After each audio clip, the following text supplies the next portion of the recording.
government. They act like that was what needed to be done. But really, it all happened because of the policies that they were following and the leadership that they followed under Chuck Schumer. We are going to come together, and we're going to deliver for the people of this country on the promises that were made during the election by us and by President Trump. We want to have a strong defense. We want to make sure we secure the border.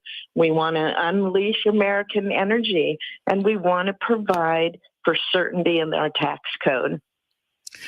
One of the things that many people are talking about are the president's tariffs on other nations, including our closest neighbors, Canada and Mexico. And as the Canadian U.S. Ambassador Kirsten Hillman said on Fox News Sunday, she understands that her leadership knows that President Trump seems to be trying to supercharge the U.S. economy with his tariffs, and they understand that they're trying to do the same things with their country. Do you hope maybe in the very near future that President Sheinbaum of Mexico, Prime Minister Carney of Canada can get together and meet and talk these kinds of things out? Oh, most definitely. You have to be able to have negotiations when it comes to setting up a good trade policy. Here again, we didn't see it under the Biden administration. There wasn't a trade agenda. In fact, there's $49 billion trade deficit under President Biden. Nebraska, we depend upon trade for our ag products in this state and also for manufacturing. I am supporting President Trump. He wants to ensure that our trade partners are treating us fairly. So I hope he is successful in this. When we look at the past, Colonel, I think it provides good lessons. Nebraska's, as I said, a strong ag state. We're also a strong ethanol state. Under the previous administration, we saw Brazilian ethanol imported into the United States duty-free. However, American ethanol, when it was exported to Brazil, it faced an 18% tariff in return. So whether it's with Canada or with Mexico, any of our other trade partners, we have to make sure that we are treated fairly. And I hope President Trump remains strong during these negotiations, and I hope he is successful for Americans to be able to have a strong export market for our goods, but also to make sure that they're treated fairly when they are doing that. You led me right into something I was going to ask you about next, and that's energy independence. And I know that's pretty close to your heart because you've been a strong advocate of E15 ethanol. Tell me a little bit about what you're hoping to see with that, because that's been a pet project of yours. Right. As I said, Nebraska is a strong producer of ethanol, and it's a big part of our economy here. It's important that we look at that higher blend. Right now, you can get 10% blend of ethanol in with gas, but to have a year-round sale of E15 is the goal here. We've had huge support in the last couple of years. Consumers support it because they know that blend is less expensive at the pump. Environmentalists, they understand that this is not harmful to our environment at all. We have obviously corn farmers, our wholesale and retail distributors are supported.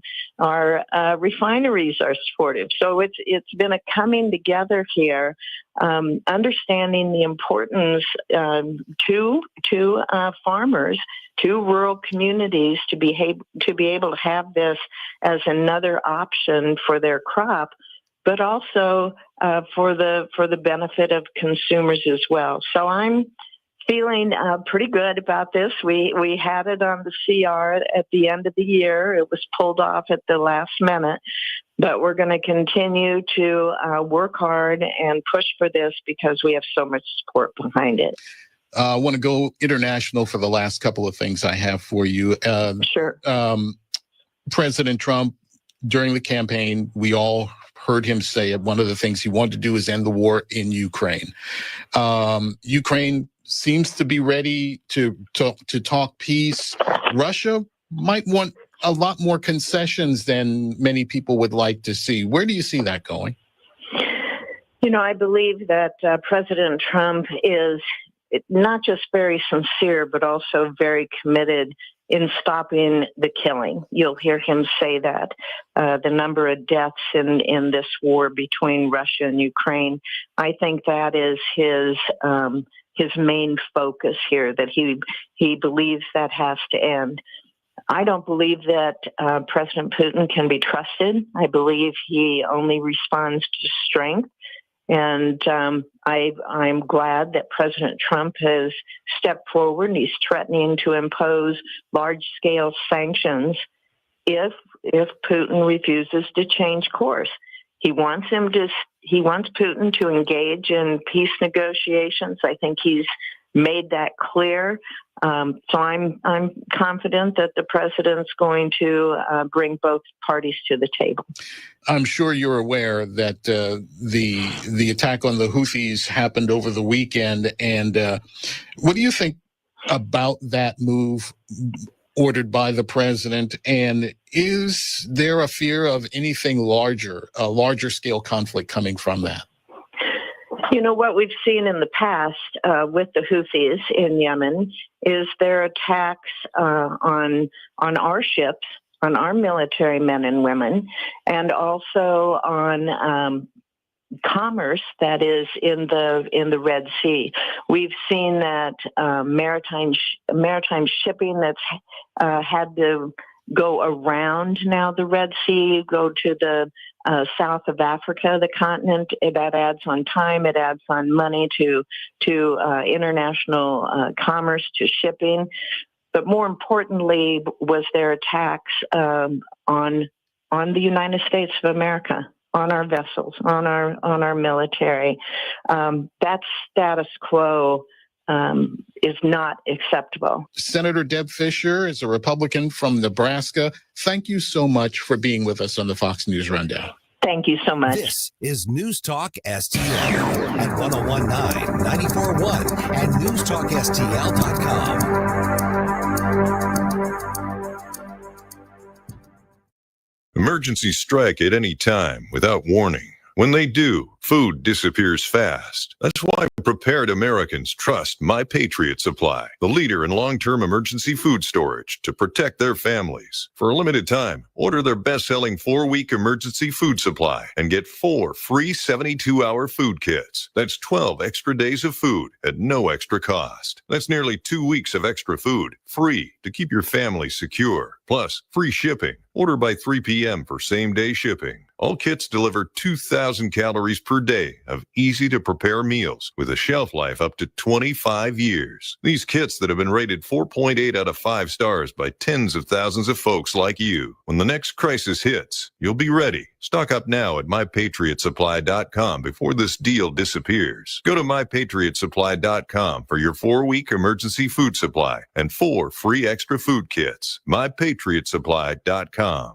I had the worst dream last night. You were in a car crash and the kids and I were on our own. We had to move out of the house because I couldn't afford it anymore. That's awful, huh? My brother got life insurance from Ethos and it only took 10 minutes. And he got $2 million in coverage for around $2 a day. It's all online. No medical exam. He just answered a few health questions right from his house. Ethos, here we come. Visit ethos.com/news. That's ethos.com/news. Sample rate is a 10-year term life policy for 35-year-old healthy, non-smoking male. Billed monthly.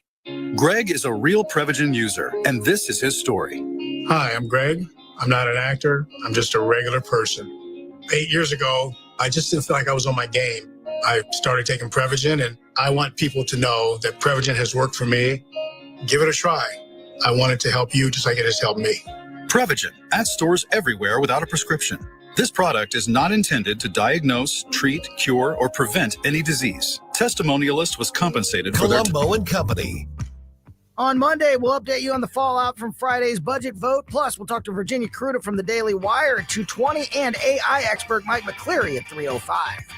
Live and local, weekdays at 2 on News Talk STL. Hey, Tim Jones here. For 50 years, St. Louis homeowners have trusted one name with their outdoor dreams, Hydro Dynamics. From custom irrigation systems to stunning outdoor lighting, from expert drainage solutions to beautiful hardscapes, they transform ordinary yards into extraordinary dreamscapes. With certified experts that work with you to bring your vision to life, delivering unparalleled service every step of the way. Ready to make your dreamscape a reality? Visit hydrodynamicscore.com. That's hydrodynamicscore.com.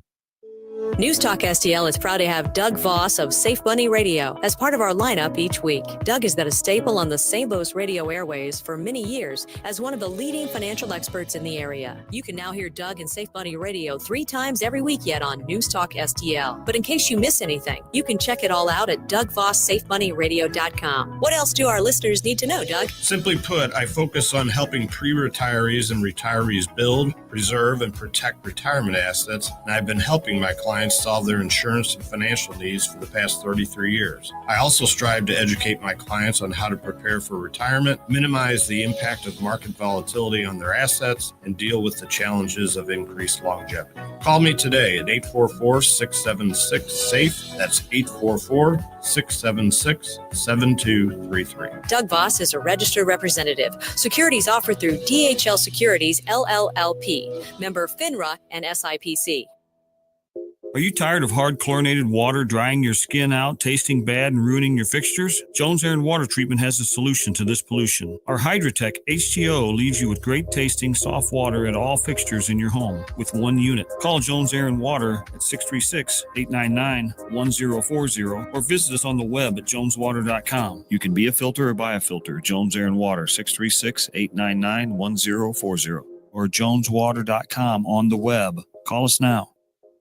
Number 1 for live and local conservative talk. Every day, it's something new. News, analysis, opinion. The president is ready to drive this war to an end. I think I have the power to end this war. They are stealing your taxpayer dollars. Our country is in serious trouble. We either solve the deficit or all we'll be doing is paying debt. There is no denying this administration is off to a historic start. 101.9 and 94.1. St. Louis is number 1 for conservative talk. News Talk STL.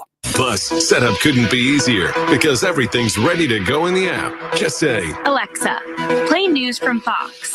In Fox News. It's the latest when you need it on demand from Fox News and Amazon Alexa.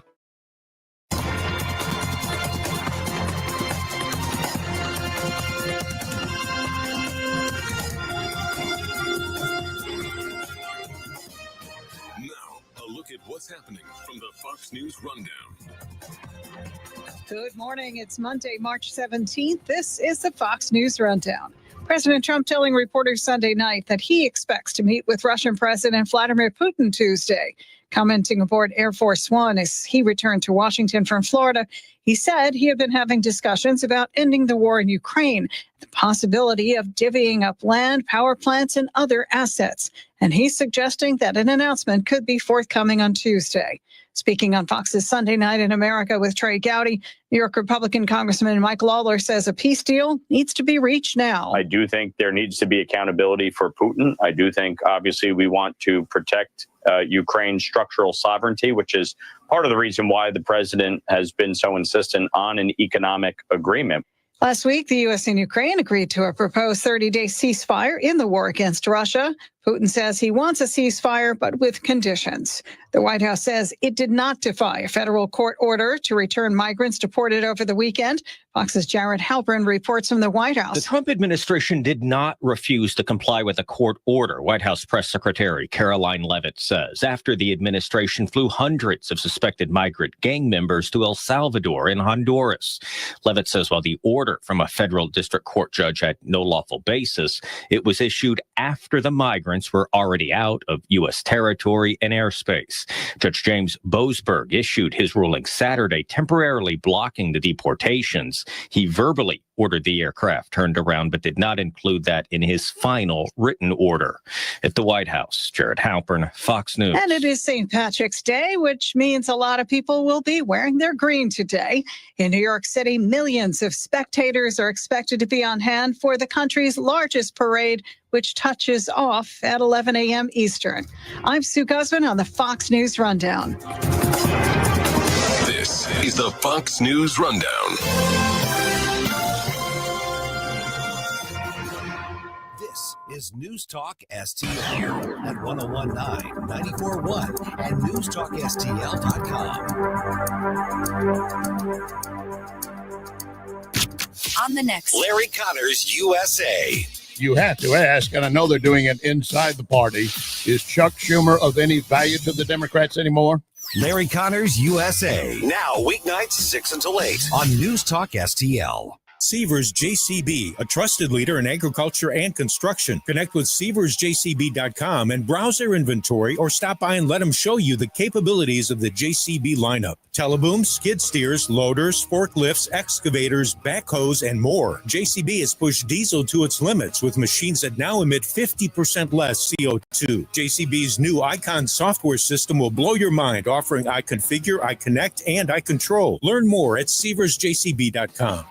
When you're approaching retirement, there are a lot of questions to answer. Do you have enough money to fund your income for life? How should you claim Social Security? And what's your plan for health care and long-term care? Hi, I'm Eric Robert, Director of Investments with the ClearPath Wealth Management Group at Stifel and host of On the Money Saturday mornings at 9 on News Talk STL 1019. Don't leave your retirement to chance. It's crucial to understand and address relevant risks before you retire. Our team can help you get organized, guide you through critical retirement decisions, and create an investment portfolio designed around your needs. To schedule your free retirement plan consultation, go to clearpathinvesting.com. That's clearpathinvesting.com. Or call us at 636-695-2650. That's clearpathinvesting.com or 636-695-2650. Stifel Nicholas and Company Incorporated, member SIPC and NYSE. Now you can fly anywhere in the world and pay discount prices on your airline tickets. Book a flight today to London, Paris, Madrid, or anywhere else you want to go and pay a lot less guaranteed. Call the International Travel Department right now at Low Cost Airlines. 800-515-2397. 800-515-2397. That's 800-515-2397.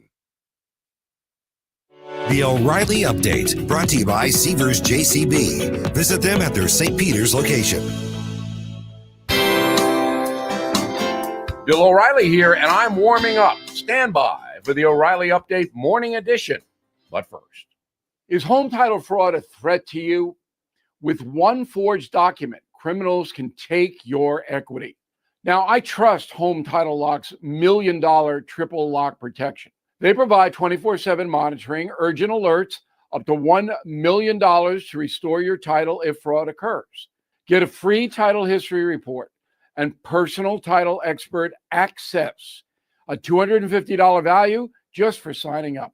Please go to HomeTitleLock.com, use promo code BILL250, and make sure you're not already a victim.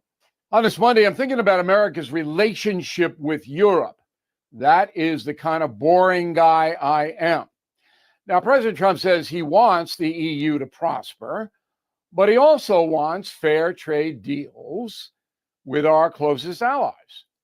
Last week, the president hosted the leader of Ireland in the Oval Office. Mr. Trump softly chided his Irish counterpart, who took the jabs in good nature. Predictably, the Democrats used the friendly meeting to attack Trump's foreign policy.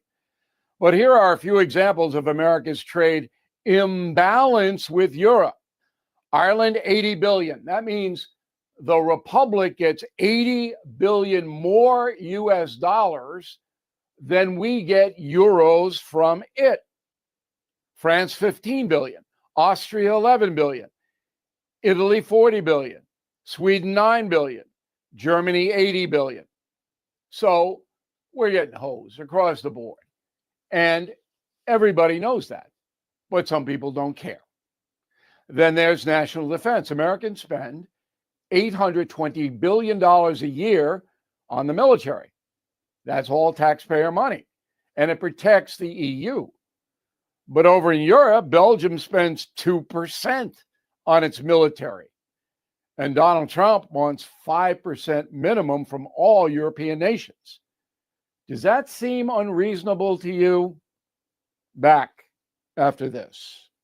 Bill O'Reilly here. If you are stuck in a timeshare you no longer want, my friends at Lone Star Transfer can assist. Over the past 15 years, the family-owned company has helped more than 30,000 owners break free from their timeshares. They'll provide a guaranteed solution to exit your timeshare. So please call Lone Star Transfer 833-594-0079 or visit LoneStarTransfer.com. That is the Morning O'Reilly Update. More analysis later on. From the Michael's Flooring Outlet Weather Center. I'm First Alert meteorologist Kristen Cornett with your forecast. Mostly clear and cold tonight. Will drop to 35 degrees. For Monday, sunny skies, getting warmer, a high of 68. Monday night, partly cloudy, will drop to 52. And for Tuesday, mostly sunny and breezy with a high of 79 degrees. That's your First Alert forecast. I'm meteorologist Kristen Cornett. Have you noticed bad behavior has become normalized at interscholastic athletic events? Some fans seem angry. They lack civility toward one another. Some even get aggressive and unruly. Time out! What is going on? This has to stop. Let's not forget, school sports aren't just about winning. And they're definitely not an excuse to take your frustrations out on the official or the opponent. They're about teaching lessons like perseverance, respect, and empathy, so students can learn and grow as people, not just as players. We all have a role to play in setting a good example for our students and teaching them these important values. So fans, it's time to step up your game and behave positively at interscholastic athletic events in Missouri. This message presented by the MSH SAA and the Missouri Interscholastic Athletic Administrators Association. I heard the call to serve, so I answered. I earned a title and discovered my purpose. I found belonging, an unbreakable bond with my fellow Marines. We fought to overcome adversity together in defense of our nation and its people. I've lived a full life, rich with meaning. And even though I no longer wear the uniform, I am still a Marine. My service has come full circle. I will always look after those around me. I will always uplift and support my country and my community. Because that is the promise I made. That is what it means to be a Marine. Semper Fidelis. Always faithful, always Marine. Number one for live and local conservative talk. I've been a registered Democrat for 28 years. I'm really glad you're talking about this. You gotta love these idiots out here. They think we're all stupid, I guess. news, analysis, opinion. Totally agree on that. I disagree with you. It's over. Very upset. Thanks for taking my call. Thanks for taking my call. Thank you for taking my call. Thank you very much for taking my call. Wanted to ask you really quick. Is there room on the bandwagon for me? 101.9 and 94.1 News Talk STL.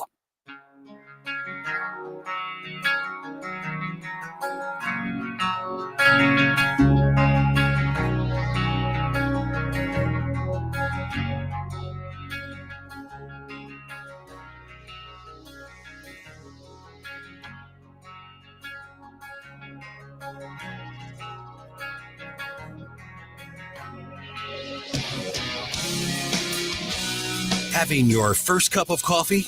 Mike's on his third. This is Mike Ferguson in the Morning on News Talk STL. Happy St. Patrick's Day, everybody. Hope you're having a safe and good time here. Where should I go after work today? Where's going to be the fun places to go hang out and have a good time. Let me know. Send me a note on social media or give us a shout out to your favorite hangout place for St. Patrick's Day, 314-912-1019. We got a lot of ground to cover today. You know, as we found out late last week, I don't get my government shutdown. I've been wanting it. I thought I was going to get it, but no, they're keeping the government running and funded. What's next? 7:35, Congressman Bob Onder is going to be with us to give us that insight from Washington, D.C. A little bit before that, though, you may be wearing green for St. Patrick's Day, but we're going to trade that in for some blue and silver. This is going to be a lot of fun.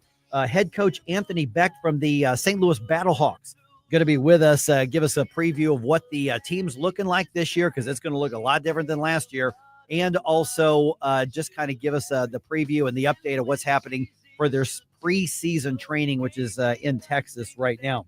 Okay, on Friday, interesting conversation we had with Bryce Hill. Now, you probably don't know that name. He's with the Illinois Policy Institute, and he's one of these policy wonks that works for them. They do a lot of great work at IPI. And he pointed out that, the problems that Illinois' government is having that is affecting people by demanding higher taxes and lower government services is because they keep spending money they don't have, and then they have to turn around and hammer Illinoisans with taxes. This is a cautionary tale for Missouri and everybody else. And guess what? Governor Pritzker wants to add even more irresponsible spending with money they don't have that someday they're going to have to find a way to pay for. Well, guess who that's going to come from? Here is what Bryce had to say about what's being proposed, what it means, and who it's going to hurt. Now, Bryce has actually had a number of things they posted here, but one really caught my eye over the last couple of days. It's just entitled, Pritzker Pushes $13 billion pension benefit hike in his budget. Okay. And Bryce, appreciate you being on the program here. I think it's the first time, Bryce, that you've been on. Mm-hmm. But for those of us who, have followed Illinois, politics and policy for a long time, and all of those of us who have a basic understanding of economics or a basic understanding of numbers and math. Yeah.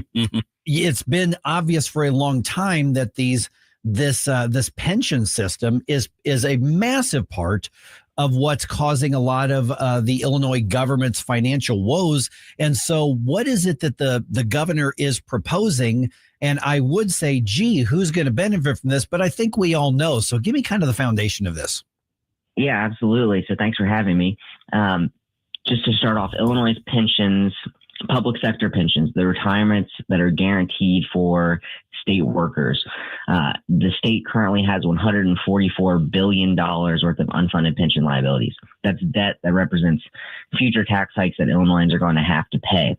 The funding ratio, the dollars that we have on hand to pay that, are less than 46 cents. So they're perilously close to going underfunded to the point where no matter what we do, we won't be able to pay these out. So public retirees are at risk for their pensions not being there for them in the future, and taxpayers are already experiencing massive tax hikes in order to try to fund them. What Pritzker has done in his budget is increase benefits by a projected $13 billion by essentially raising the amount of your salary that can count towards your pension for high income earners, people earning above $127,000. He says that amount going towards your pension, not enough. We should be counting an extra $40,000 to let you accumulate towards your pension in any given year to increase your benefits. And in the long run, that's going to cost the state $13 billion. It's going to add to that $140 billion number. Good morning, Bryce. Gabe Pfeiffer here. So what does it mean for a state to go bankrupt? I think a lot of people kind of, they have trouble, honestly, understanding what happens when an individual goes bankrupt. I mean, unless you've already been through it, you kind of don't know. So what does it mean when the state does?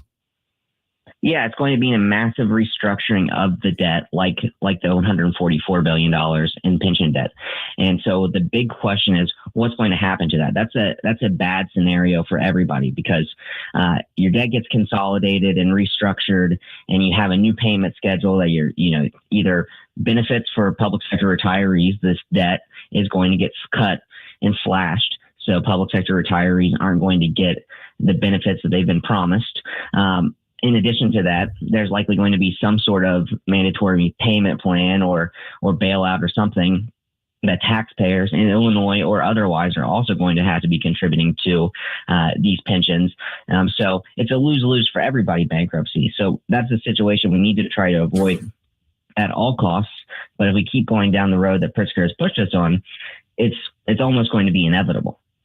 We're visiting with Bryce Hill from the Illinois Policy Institute, and we'll tell you how to find the report that he wrote here in just a moment. Okay, so Bryce, with this, you mentioned the pensions, which has been a driving force for a lot of this already.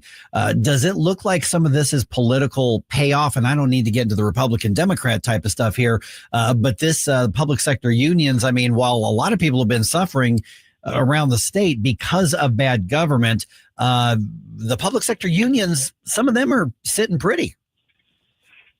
Yeah, I mean, absolutely. There's a massive conflict of interest there when public sector unions are some of the largest, if not the largest, political contributors in the state, getting politicians at the state and local level reelected. So it's an incredibly backwards to, on basically the same side of the bargaining table, have public sector unions and lawmakers against taxpayers. There's no balance there.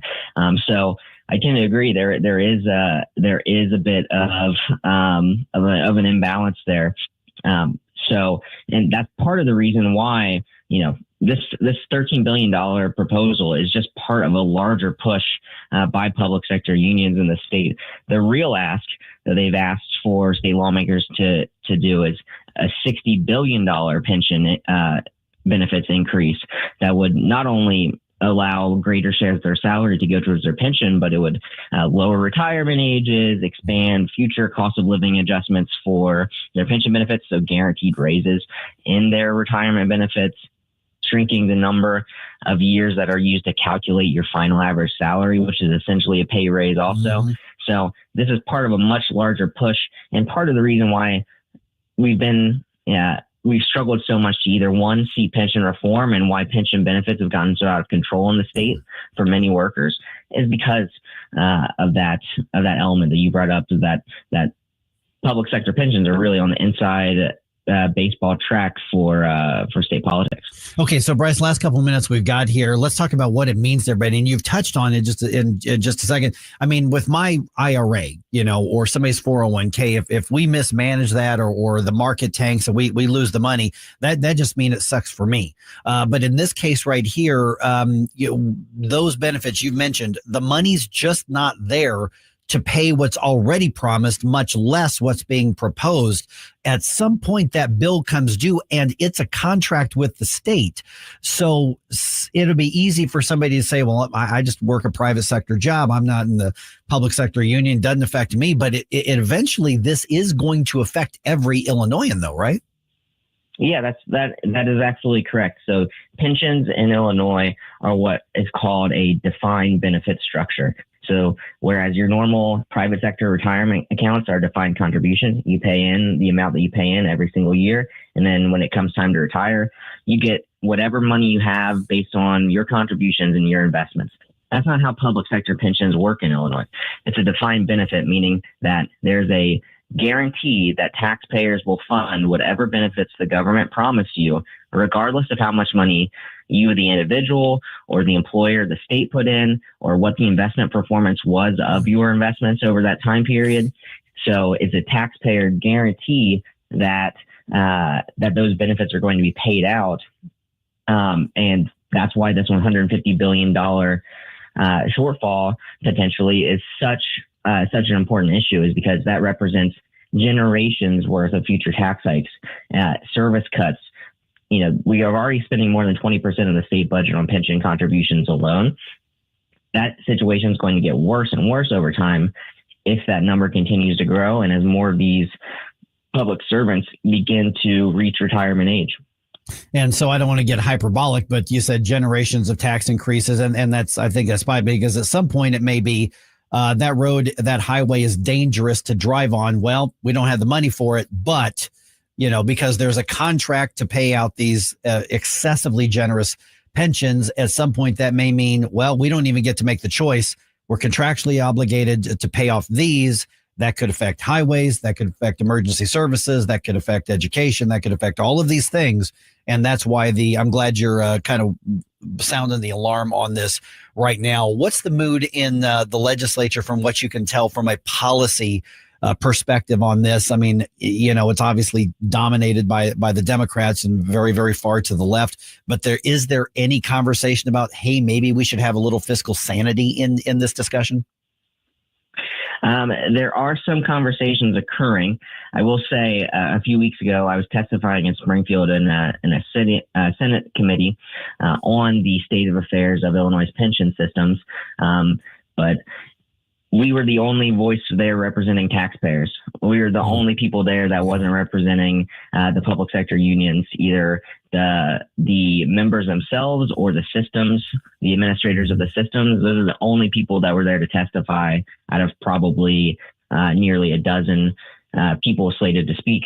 Illinois Policy is the only one there representing the voice of taxpayers. So while there are questions being asked by these lawmakers of, hey, how much is this going to cost potentially? Is this something that's truly necessary right now?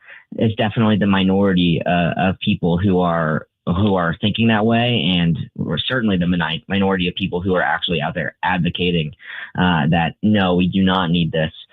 This is the exact opposite of what we need, in fact. So there is some, but it's a small group of us right now. All right, and then we find that article I just referenced that you wrote, and all your colleagues where?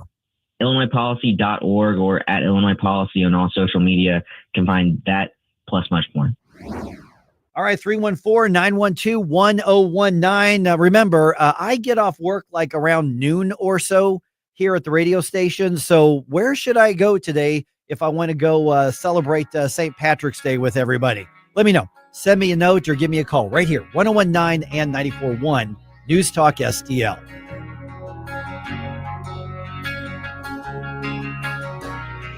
Watch us on our live stream using Rumble, Facebook, and Twitter. Mike Ferguson in the morning.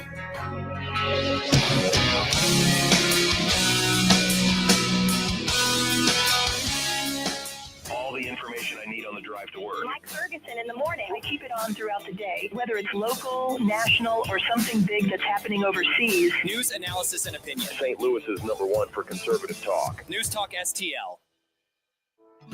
Hi, Sean Long from STL Fenceworks. A new fence or deck is an investment in your home and your lifestyle. But how do you ensure that you're getting the most out of that investment? At STL Fenceworks, we know the key is satisfaction. Satisfaction means getting a fence or deck that not only meets your needs, but exceeds your expectations. Satisfaction means working with a team that cares about your project as much as you do. Satisfaction means having confidence in the quality of your new fence or deck, knowing that it was built with the best of materials and workmanship. STL Fenceworks, your satisfaction is our passion.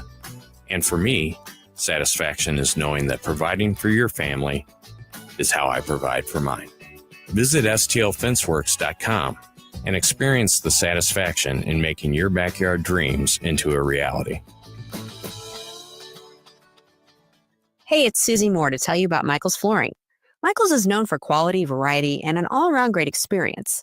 Installing new flooring should be exciting, not a hassle you dread. Michael's has solved that, and their long list of happy repeat customers is proof. They've been locally owned and operated for more than 30 years. Carpet, hardwood, laminate, luxury vinyl, ceramic tile, it doesn't matter. Michael's Flooring, with 3 locations, St. Peter's, Darting Prairie, and Creve Coeur, or online at igotfloored.com. That's igotfloored.com. News, analysis, opinion. You know, they're literally taking the Constitution and putting it in a paper shredder. News Talk STL.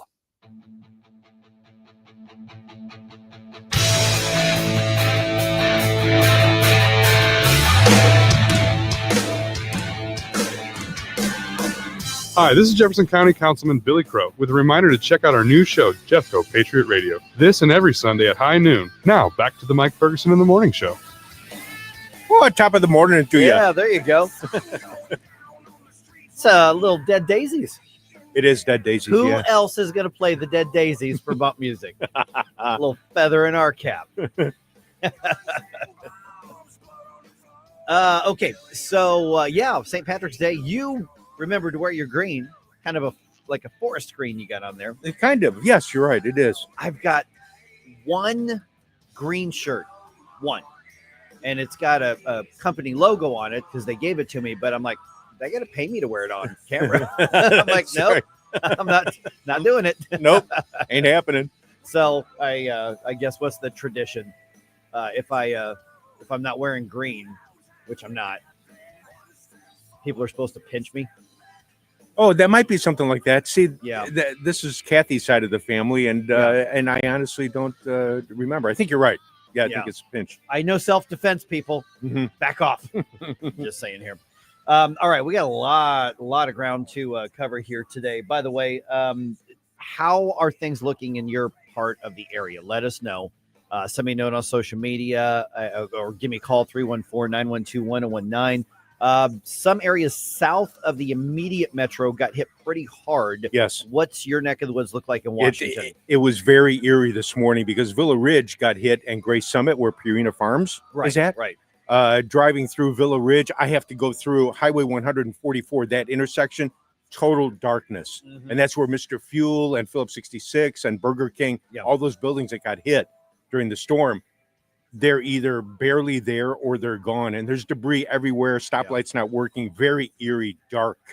I was fortunate in the Richmond Heights area and the other area where I was over the weekend, limbs down, and that was about it. But then I drove over to Mascoutah, Illinois, for baseball practice. And once I crossed the river, you saw a lot more damage as far as like bigger trees and some other buildings.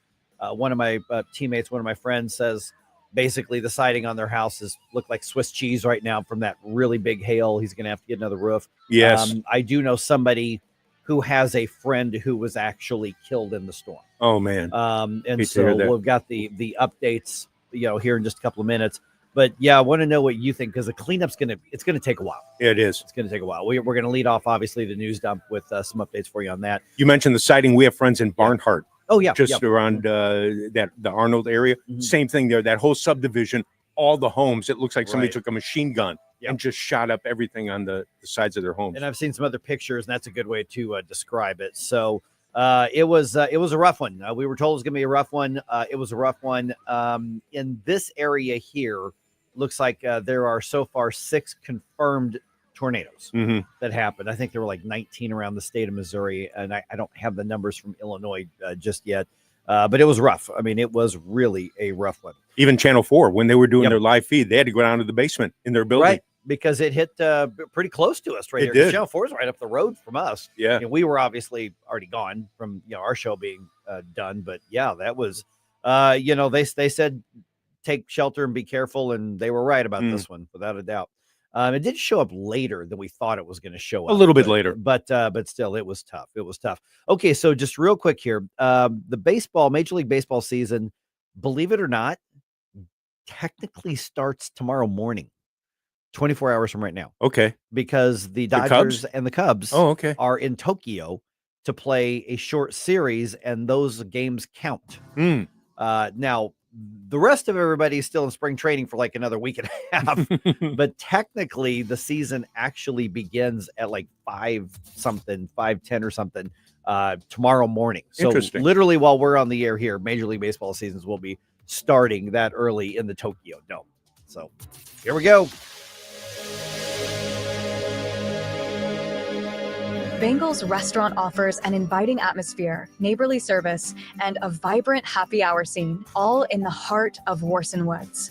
From their kitchen to your plates, beloved comfort favorites like chicken parmesan and lasagna to steakhouse-style classics. Slide up to the vintage bar or hit the patio for happy hour specials every Tuesday through Friday. Bengal's Restaurant and Bar, 10017 Manchester Road. Check out the menu and reserve a table online at bengalsrestaurant.com.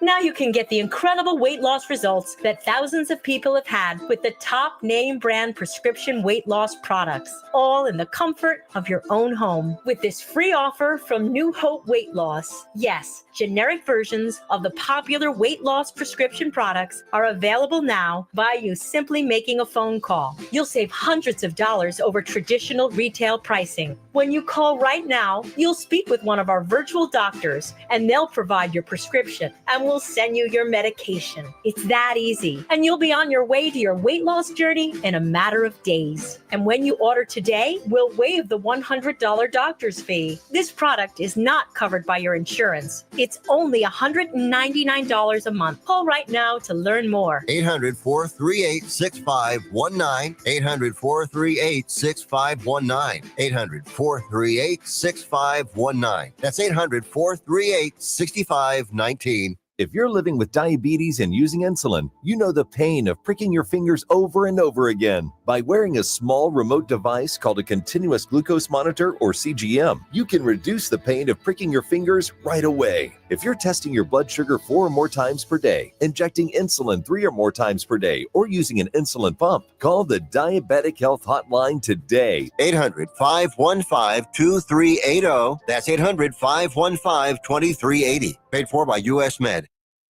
KLGY HD3 Clayton, K270BW Bellefonte, KNBS Bowling Green. This is News Talk STL at 1019, 94.1, and always streaming at newstalkstl.com. News this hour from townhall.com. I'm Rich Thomason.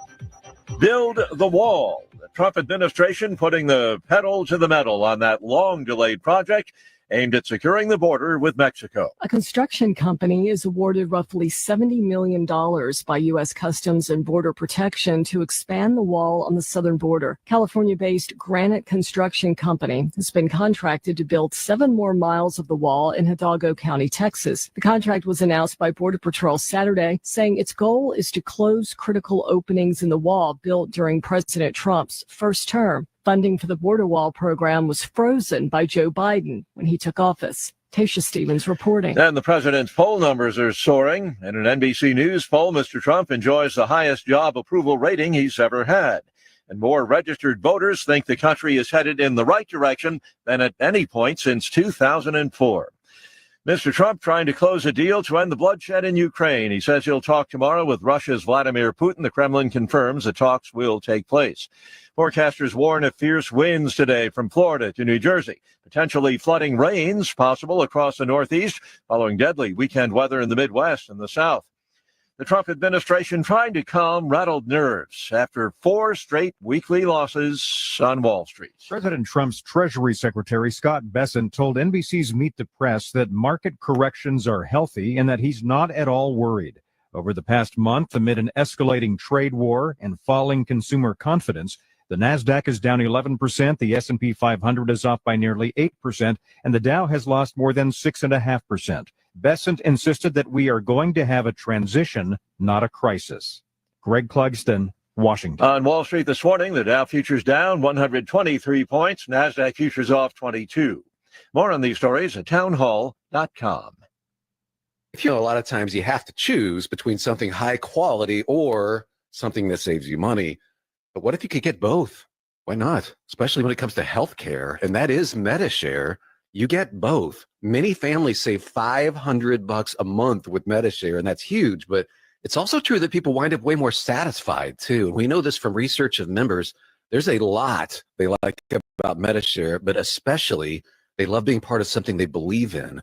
And MediShare works, too. It has for more than 30 years. There are hundreds of thousands of members who love having telehealth if they need it. They love the huge PPO network. So, yeah, really, you can save a ton and like it better. Imagine being happy with how you're taking care of your health care.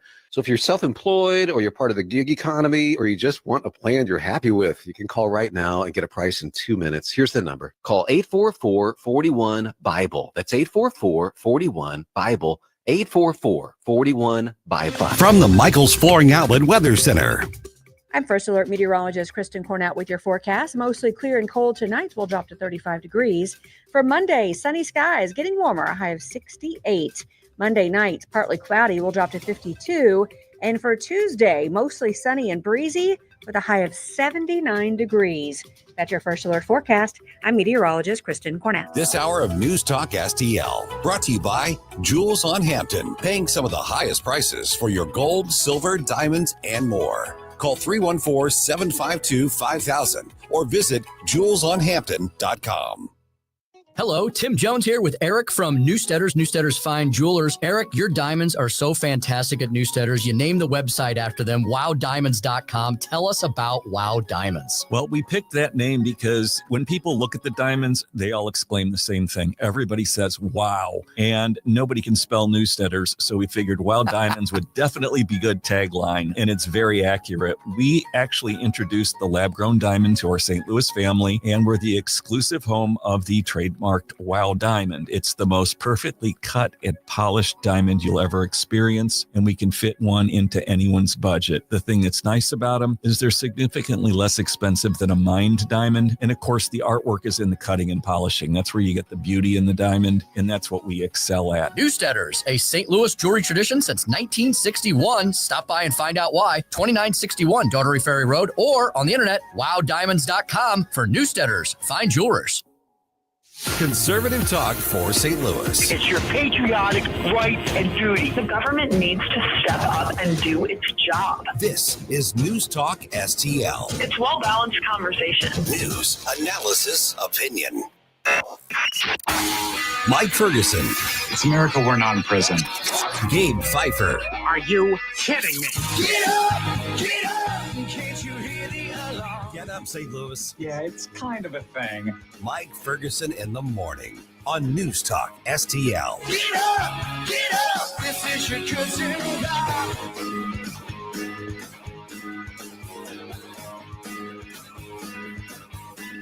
Good morning to the people of St. Louis. Oh, thank you very much. That's a pretty good accent you got there, Stel. For a Greek guy, yeah, I guess it is. I am terrible at accents. I'm not even going to try. But, oh, happy St. Patty's Day to you. Oh, we should have you record a bunch of lines for everybody. Yeah. Oh, it's Gabe Pfeiffer in the studio. Tell me where your Lucky Charms are, or else. That's right. Oh man. And of course, being of Scottish descent, my type kind of buys into it. My family is actually what's called Scotch Irish.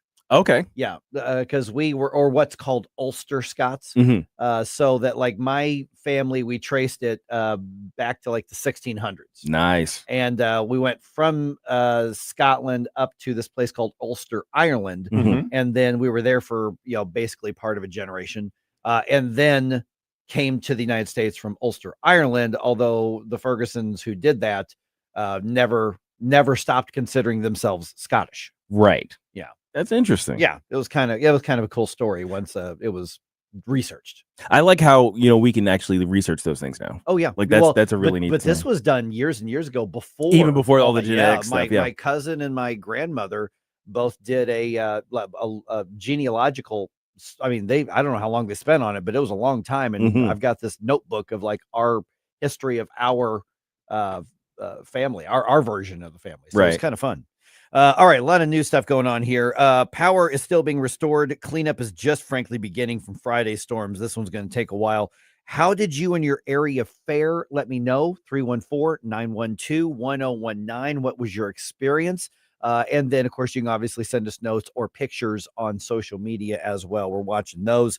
That DIY project that Donald Trump started years ago. The DIY project? Yeah, it's now we're talking about. Yeah, it's now back in progress because they, somebody else moved in and then they stopped doing it. And now at the southern border, it's back in progress. Oh, that one. Yeah. Okay. Yeah. That DIY project. Okay. Yeah, that's cool. And 3 area teams are dancing in March Madness starting this week. Okay. 3. Yep. I'll tell you which 3. It is 6:07 right now. Let's dump some news on you. Successful dump.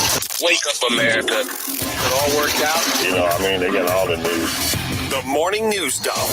All right. According to the Missouri Highway Patrol, 13 people were killed by Friday's storms in Missouri. One of those deaths happened in Jefferson County, another in St. Louis County. So far, 6 tornadoes from that storm system have been confirmed. Jefferson County Sheriff Dave Marshak is going to be on the program at 8:35 with an update because parts of Jefferson County got hit really hard. Yeah. There was a lot of just it's scattered, but there are some areas that where the damage concentrated, and man, they're picking up right now. 6 people were killed in Wayne County alone. 3 were in Ozark County as well. And there were I think it was the Wayne County situation where there were some people in a camper. Oh, okay. And they got hit apparently unaware. I guess that was a more rural area. I don't know if there were sirens or anything like that. But that explains some of those deaths. Right. But we'll go around the room a little more depth at 6:20 on some of this, and really want to know what you experienced. All right, President Trump ordering airstrikes on Houthi rebels in Yemen as U.S. ships have been staying away from the Suez Canal, the Red Sea, the Gulf of Aden, amid attacks from the group. And we've covered this. Oh, yeah. Over the past few years, Houthis have basically been... They've been taking pot shots at our ships forever. Yeah, that's exactly the term I was going to get. And then every once in a while, there'd be a minor volley of a few missiles. But according to a Truth Social post from the president, the airstrikes happened over the weekend. Secretary of State Marco Rubio was on CBS's Face the Nation supporting the president's move. This strike in Yemen is about their ability, the ability of the Houthis to strike global shipping and attack the U.S. Navy, and their willingness to do it. 174 times against the U.S. Navy, 145 sometimes against global shipping. That's what the strike is about. Now, one of the things that hasn't gotten really a lot of attention, but President Trump in January designated the Houthis a foreign terrorist organization. He did that in his first term as well. And the Biden administration reversed that and took them off the list of terrorists. Yeah, I remember that being a one of those WTF moments in the Biden administration. Like, wait a second. So the people who are the guys who are funded by Iran, they do the same exact stuff as every other designated terrorist organization, and they are constantly harassing ships in the Suez Canal area. Those guys aren't terrorists? What's wrong with you? Yeah, exactly. All right. Construction on the border wall. Remember that little project? Oh, yeah. The border wall between the U.S. and Mexico has restarted. Okay. It's begun again under the Trump administration. Department of Homeland Security Secretary Kristi Noem was in Arizona on Sunday, posted a video of herself on social media at the portion of the wall that was started during the first Trump term, but then not completed under the Biden administration. Right at this spot, you can see where the border wall ends. As of today, we're starting 7 new miles of construction. We're going to continue to make America safe again. On a side note, she looked fantastic in that video. Did she have a cowboy hat on? She just looked great. Yeah. The work comes as Customs and Border Protection say the number of migrant encounters, illegal alien encounters, to fix the news copy here, along the southern border are now down by 94%. Yeah, so surprisingly, it didn't take comprehensive immigration reform to fix that problem. It just took a new president. Excuse me, bipartisan comprehensive immigration reform. Bipartisan comprehensive immigration reform with requirements. We were corrected on that a lot by the mainstream media during the Biden administration. I remember them saying that. Yeah. All right. The Trump administration appealing judicial orders that are demanding he immediately rehire thousands of fired government workers. Here's the story. 2 federal judges found legal problems with the way the Trump administration carried out mass terminations and ordered the employees at least temporarily brought back on the job. But Press Secretary Caroline Leavitt says the White House is fighting back. You cannot have a low-level district court judge filing an injunction to usurp the executive authority of the President of the United States. Leavitt called it absurd, but one of the judges described the administration's mass firings as a sham. Greg Clugston, Washington. Well, what? Okay, so let me kind of back up here. What's shammy about it? I guess he's saying that the president didn't follow the something. That's kind of where I am. I'm like, wait a minute. Okay, so the head of the organization can't fire anybody in the organization, particularly the ones on probation. What kind of organization is this? Right. Well, and the weird part is that the jobs were eliminated. That in the private sector, if you eliminate the job, it's not about firing the people, it's eliminating the job. And I know that sounds like it's splitting hairs, but it's actually not. There's significant HR differences between Massive those two things. Difference. Basically, if you eliminate a position, regardless of who's in it, right? It means we don't need the position. We have the cost savings. We can do this.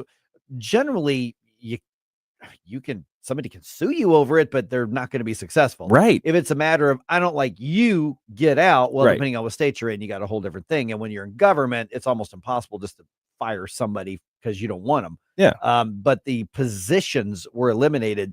Eventually, I think the court's going to rule in the Trump administration's favor on this. Oh, they kind of have to. I mean, once you get past the activist judge level, That's what it is. It's you- activist judges. and you get to the serious judge level, they're like, okay, this is stupid. But it's going to take a while.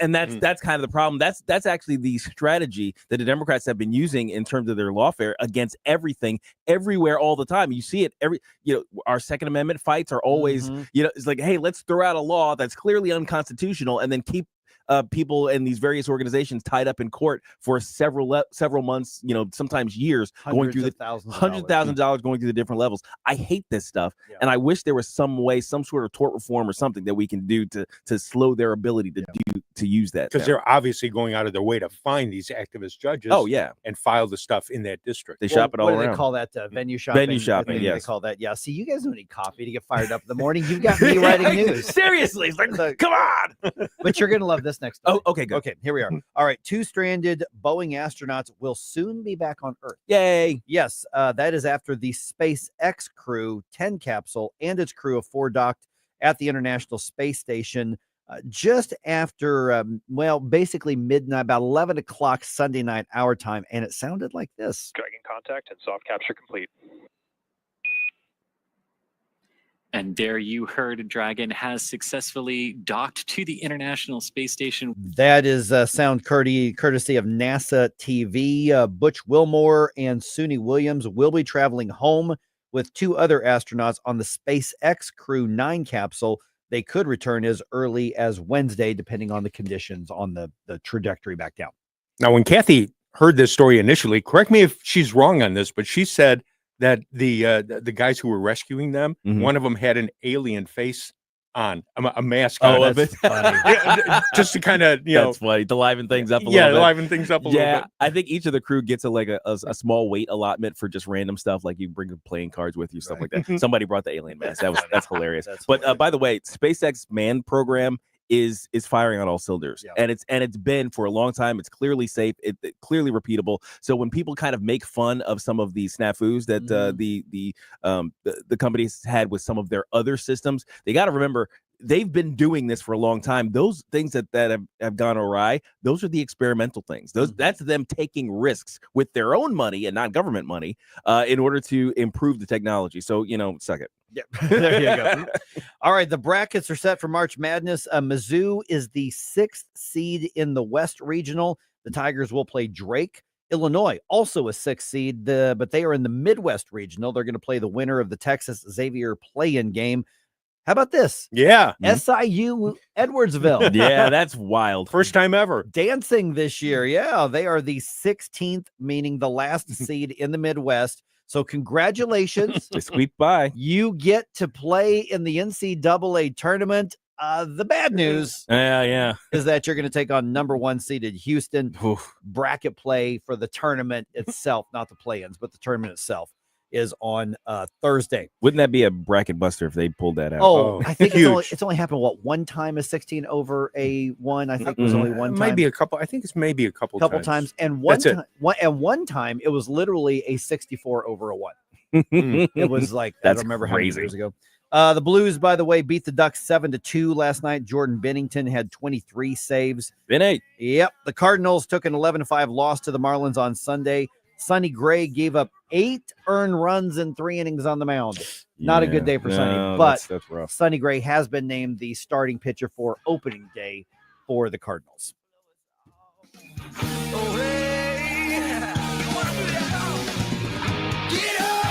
Like and subscribe to us on Rumble. News Talk STL. This is your cousin. Get up, what are you waiting for? Get up, St. Louis. It's Mike Ferguson in the morning. Tony Colombo here for my dentist, Dr. Matt Boscia at New Creation Dental Care, the one-stop shop for all your family's dental needs. And Dr. Boscia is always expanding his services, now including the incredible all-on-4 full arch implant procedure, full mouth restoration that can give you back your smile in as little as 1 day. No more suffering with damaged or missing teeth or poor fitting dentures. You can see some amazing smile makeovers, learn more about the all-on-4 procedure, and see everything Dr. Boscia can do right now at newcreationdentalcare.com. Have you been injured in an accident? You need a personal injury law firm that wins. Onder wins. For over 100 years, we've been fighting and winning for St. Louis. $5 billion in negotiated settlements? We've got it. $300 million in verdicts? Done. Voted best law firm by STL Today 2 years in a row. Onder wins all the time. Car accident, trucking accident, workplace injury. No matter the case, let Onder win for you. When the stakes are high, we're the team you can trust. Wondering what your case is worth? Call now for a free consultation. And remember, we don't get paid unless you win. Dial 314 or 618-9 million. That's 9 then all zeros. Or visit onderwins.com today. Onder Law. Winning is what we do. The choice of a lawyer is an important decision and should not be based solely on advertisements. Past results afford no guarantee of future results. Every case is different and must be judged on its own merits. Let's get together and celebrate our great victories. Tim Jones here, inviting you to join News Talk STL and all of our conservative friends on Friday, March 21st at Old Hickory Golf Club in St. Charles for the Lincoln Trump Dinner. Cocktails, dinner, lots of great speakers, and more. Log on to stcharlesgop.com for details and to purchase tickets. The 2025 St. Charles County Lincoln Trump Dinner, March 21st, stcharlesgop.com, stcharlesgop.com. This hour of Mike Ferguson in the Morning is brought to you by Stifel. Request a portfolio review from your Stifel financial advisor at stifel.com. That's STIFEL.com.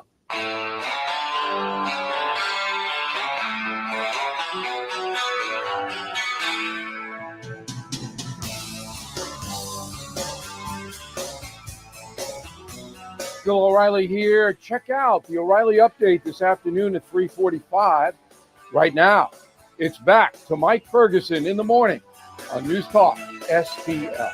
So, Mike, you asked about 16s over ones in March Madness. Two of them. One of them, the first one was in 2018.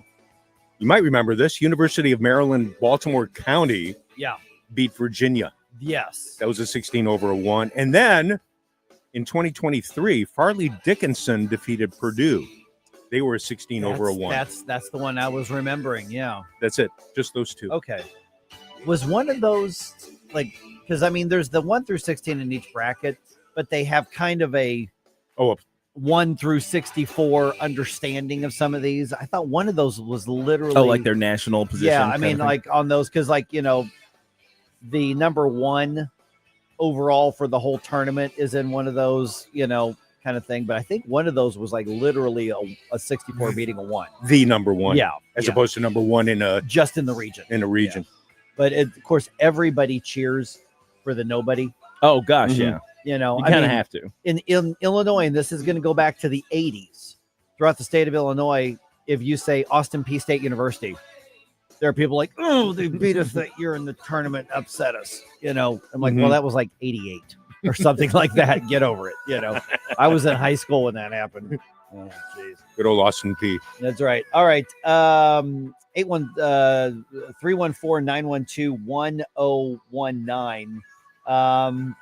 I put the question out on social media, you know, what are things like at your neck of the woods after the storms? Corporeal being said had some branches fall in and around, get blown around, no damage, thankfully, on that. Here's what we know so far. The last report we've got, and I don't have any of the numbers from Illinois yet at this point, but I did see, you know, a lot of trees uprooted and damaged. I'm driving from 64 and then went past Scott Air Force Base and went out to where I was practicing.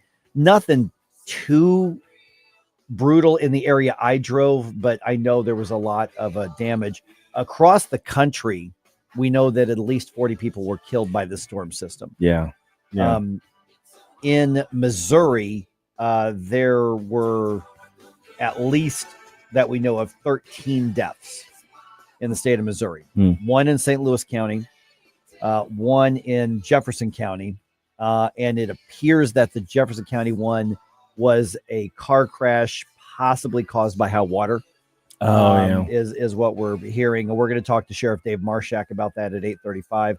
Butler County had one fatality. There were 3 in Ozark County and 6 in Wayne County. So we know that there were 6 tornadoes in the St. Louis region from this storm. Where I was, we were very fortunate. Some limbs down, but no real damage. What about where you guys are? Yeah, I didn't have any reports of anything serious going on. I looking around my neighborhood, driving around and things like that.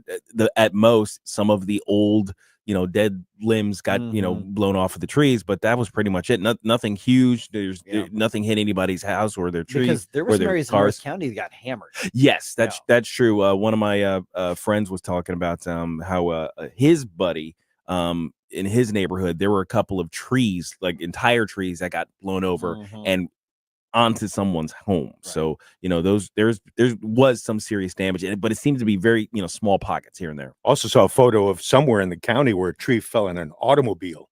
I mean, literally crushed the car. I don't know if that might have been where that person was killed that you mentioned. One was killed. I don't know. But boy, looking at the photo, oh gosh, that was brutal. Yeah. And we had a lot of storms in our area that were pretty severe. Purina Farms got hit in Gray Summit, and a lot of folks in the Villa Ridge area, which is right off 44 and 100.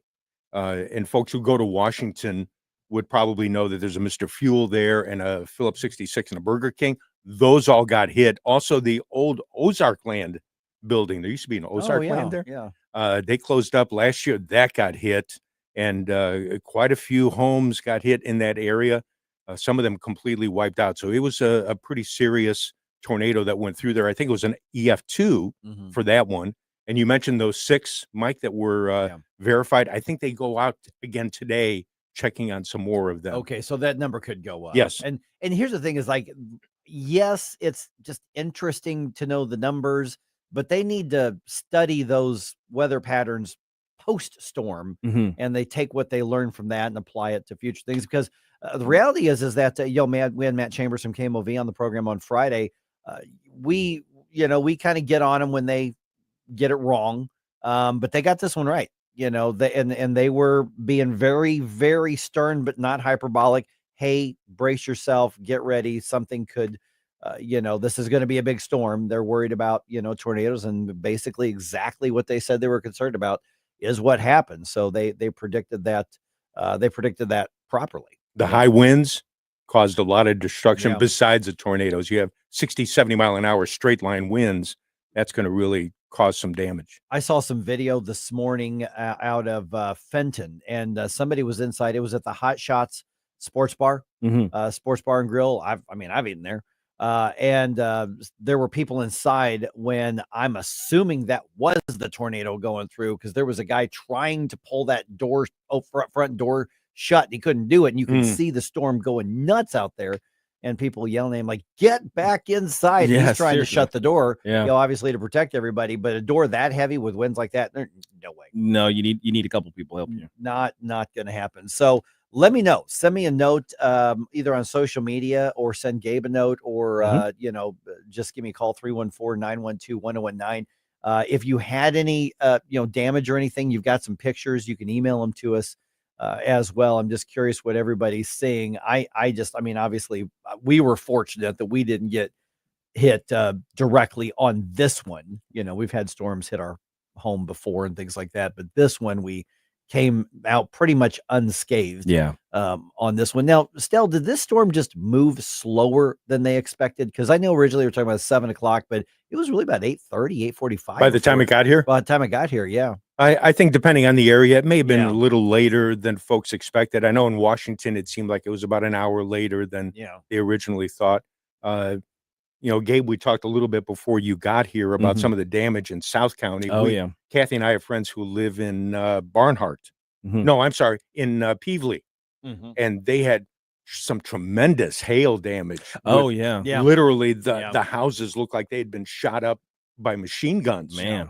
Just all over and every side of the house. So I can't imagine what that was like being in the house and hearing that noise outside. Had one of my teammates show up to that practice on Saturday in his brand new big extended cab pickup truck. Oh no. Yeah. Oh gosh. Oh gosh. Hail dents everywhere. Yeah. You know, speaking of vehicles, I went by a couple of dealerships on my way home on Friday. They emptied their lots. Thought, whoa, these guys are really on top of it. I don't know where they put all the vehicles. Where do you go? I mean, unless they just look for somewhere the storms were unlikely to hit and probably go take them up in somebody's lot. Someplace. Yeah, or some empty storage areas where they moved them. But there was a Toyota dealership, and I think the other one might have been a Kia dealership. The lot was totally empty. That'd be a very expensive parking garage fee. Yeah. But here's compared to the damage. But yeah, then there's that, I guess. There's probably some really good deals being offered this week on cars because they've got hail damage. Good point. Yeah. You know, so if you don't mind those little dents here and there, just a few of them. You know, you could probably get a pretty good deal on a car because they want to get rid of those and get the unblemished ones onto the lot. So. Okay. Interestingly, you mentioned last week when the confirmation of the new labor secretary was in, who's pro-union from a Teamsters household, actually. And you said, "Oh, I can't wait to hear from Mark Mix about this." Oh yeah, we're gonna have Mark Mix. Okay, 6:35. Let's go on this, and an update because the Trump administration kind of back and forth. You know, are they free market? Are they not? Are they pro-union? Are they pro-bit? So there's a lot that organizations like Right to Work are dealing with right now. I mean, you've got on one hand, Republicans saying, "Hey, we were brought in to clean house," and then you got other Republicans like Josh Hawley saying, "No, big government and unions." So we're going to talk to Mark Mix right here on 101.9, 94.1 News Talk STL right around 6:34.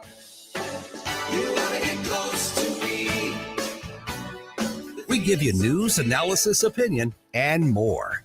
Only on News Talk STL. Vision through my tears. You want to get next to me. Get up. It's Mike Ferguson in the morning. I don't need to be blinded by confusion.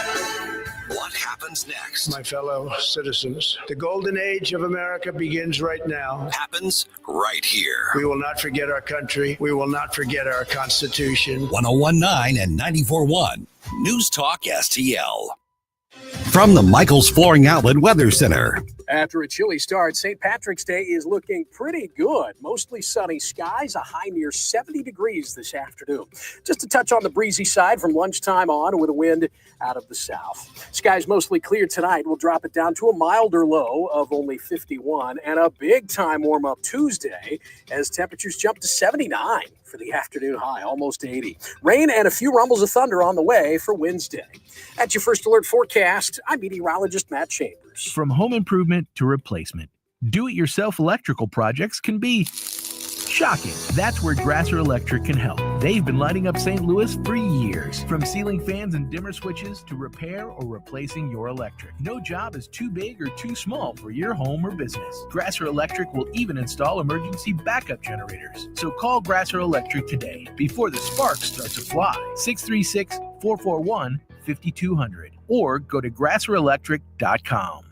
I'm Dr. TJ, owner of the Institute of Natural Health, co-owner of Optimal Nutraceuticals, and the host of Wellness One. Wellness One is designed to cut through the nonsense and provide you common sense science-based information regarding health and wellness. On the show, we discuss topics like thyroid health, gut health, hormone optimization, and many others. Our show airs Saturdays at 10 a.m. and 2 p.m. and Sundays at 11 a.m. and 3 p.m. right here on Newstalk STL. And you can visit us at inhstl.com. That's inhstl.com.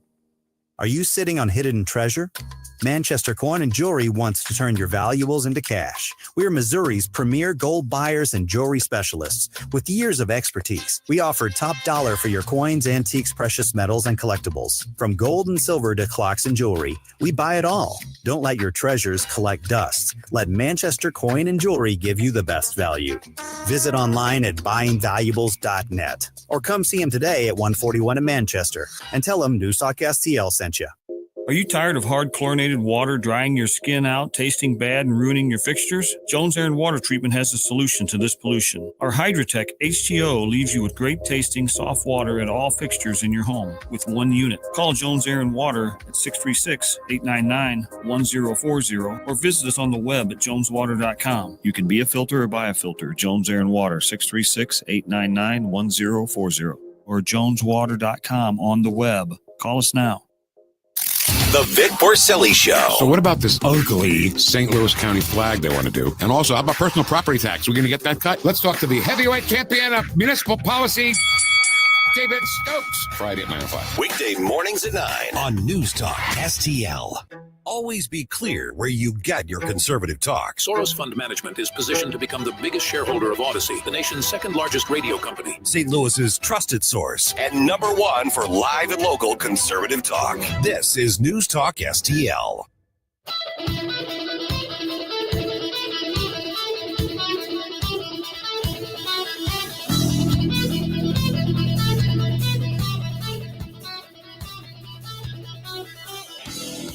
Hey there, Tim Jones here. Make sure you join me and my buddy Chris Harps this afternoon from 4 until 6 p.m. right here on 101.9, 94.1 News Talk STL. Right now, let's get back to more of Mike Ferguson in the morning.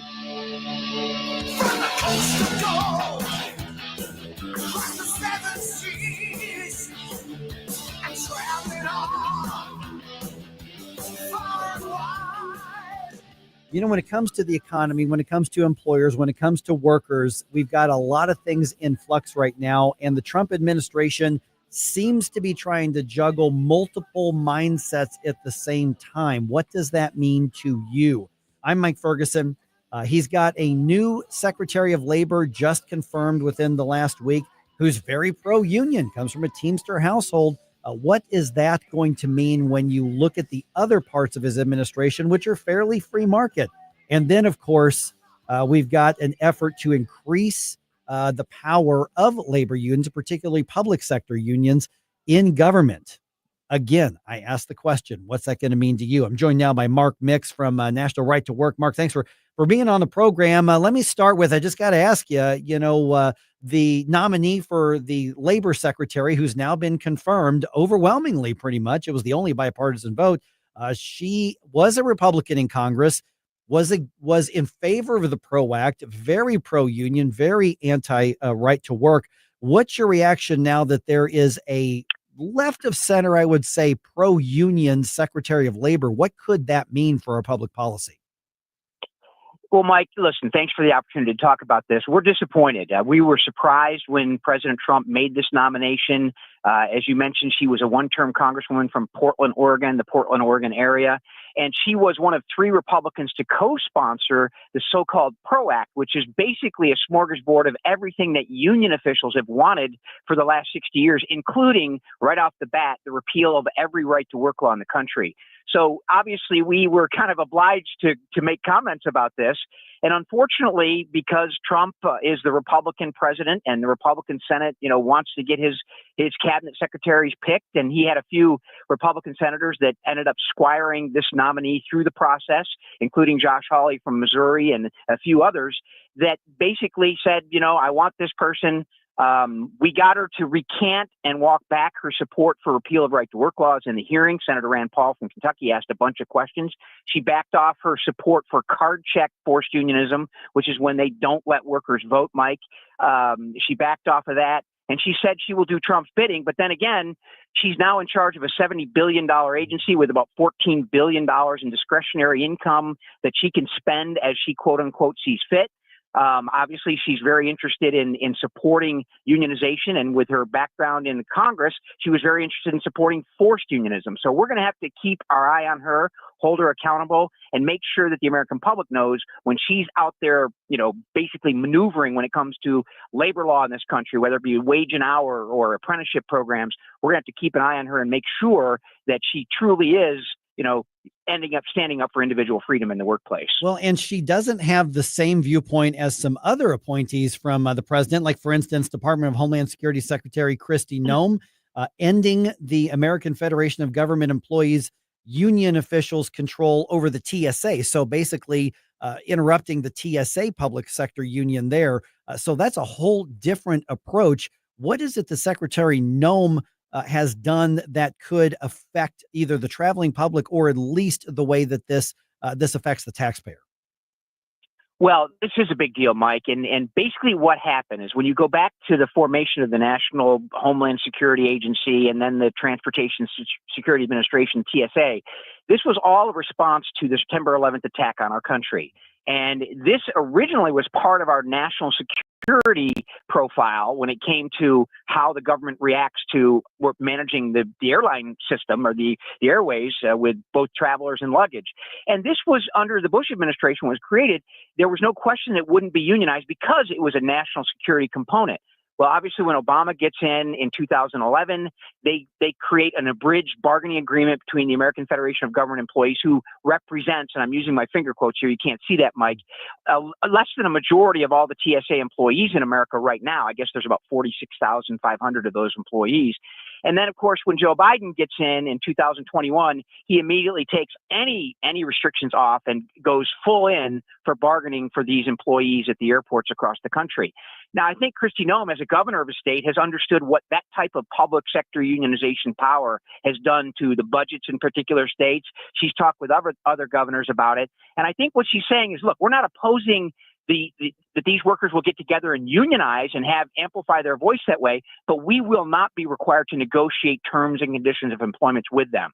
So this is basically saying the government's going to make decisions about working conditions absent. They'll take input from anybody, but they're going to make the final decision about how this works. And we're going to go from basically a kind of cookie cutter union arrangement where the only way you get promoted or get more pay is by staying longer. What we're going to go back to, according to Kristi Noem, is a performance-based system where we're going to actually pay attention to what you do and how you perform on the job.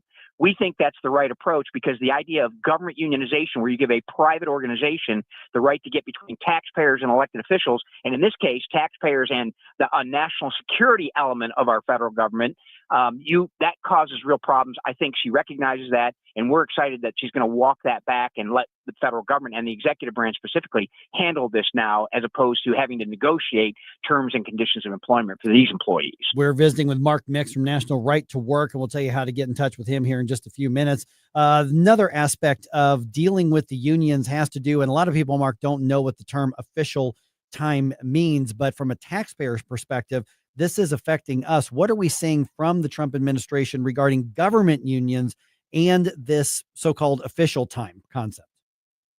Yeah, Mike, this is another big deal. Back in his first term, he ended up taking a look at official time. And this is the idea that union officials who are full-time federal government employees paid by the taxpayers are doing nothing but union work while on the job. I mean, there's some story that came out that there's a guy that's been on the federal employee for 34 years. He's done union work that whole time. He's now got a pension, even though he has been banned from federal buildings for sexual harassment and other issues. That's one anecdote about this, but literally we're talking about tens of millions of dollars that basically goes from taxpayers to pay the salary of someone that's doing not work for the federal government, but doing work for the union. And that is something that Trump took a look at in his first term. Obviously, Biden dropped all of that the moment he was inaugurated back in 2021. And now Trump is going to look at it again because it is really, I mean, I know that materiality is a matter when you have a budget that's, $6 trillion now, Mike. You can't even say that word without kind of being confused by it. But millions here and billions here add up. And I think the approach they're looking at is, okay, why, if the unions are going to have all this power, why don't they pay their employees to do this work as opposed to making the taxpayers pay that? That's a real question. And I think there's a serious look being taken at it by the Office of Professional Management, OPM, and the budget operation and other agencies for that matter. And I think it's important they do look at it. And that seems to be something that DOJ could delve into as well if they're looking for a lack of transparency in government and taxpayer dollars going where it's not supposed to go. Yeah, that's right. And I think, obviously the hue and cry over DOJ's work is obviously at high pitch right now. But the bottom line is, I think as American taxpayers, I think they agree with the president. I know that I do, that we should have transparency. The more, the better. And when it comes to these costs, I mean, some of these stories, Mike, You heard him talk at his address to Congress, as not opposed to a State of the Union address, to his address to Congress, about somehow where our money's going. And as a taxpayer and as a dad and just as a citizen of this country, I'm concerned about that, and we ought to all be. And I think it's a fresh approach to how big the government Leviathan has become, and let's see how we can fix that. All right. Once again, Mark Mix, National Right to Work. People want to be in touch, and I hope they follow you on social media. Check out the website for the updates. What are the ways to get in touch? Let's start with the website, then go to the social media. Yeah, Mike. Well, thanks again for the opportunity to chat with you. I appreciate it. If people want to know about their rights in the workplace, they can go to the National Right to Work Foundation's website, which is nrtw.org. That has all the answers to questions you may have about your rights in the workplace vis-a-vis unionization. If they want to follow legislation, whether it be in the United States Congress or in Jefferson City, Missouri, or in Sacramento, California, they can go to the National Right to Work Committee's website, which is nrtwc.org, and they can follow all the legislation that we're tracking that either gives individual workers more power, more rights in the workplace, or works on trying to stop any additional increases of power for union officials over the livelihoods of American workers. All right, Mark, great talk to you again. Thanks so much. Thanks, Mike. All right, got any thoughts about this? 314-912-1019. You know, just like stepping aside for a minute here, this official time thing, I have heard about this year after year after year, especially when I was in office, and that's usually part of something that the unions just demand, is that they are able to take certain employees and just have them on the taxpayer's dime, do activist work and union organizing work, and even advocate against their employers, which in this case would be governments. In a lot of cases, you've got teachers unions that do that, and public sector unions, other public sector unions that do that. And it is absolutely a complete grift. Now, I think we need to get to a policy where we look at private sector unions and public sector unions as two completely different things. And in the public sector, remember, they're bargaining against the taxpayer, and that should be an entirely different setup than what you see in the private sector. All right, got some thoughts on that? 314-912-1019. This is 1019 and 94.1 News Talk STL.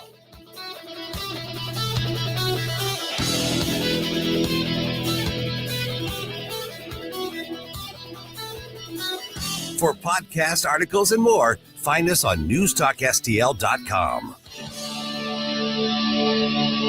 From the coast to dawn. Get up, St. Louis. It's Mike Ferguson in the morning. But now it seems I'm just a stranger to myself. I know the things I sometimes do. It isn't me but someone else. I close my eyes and think of home.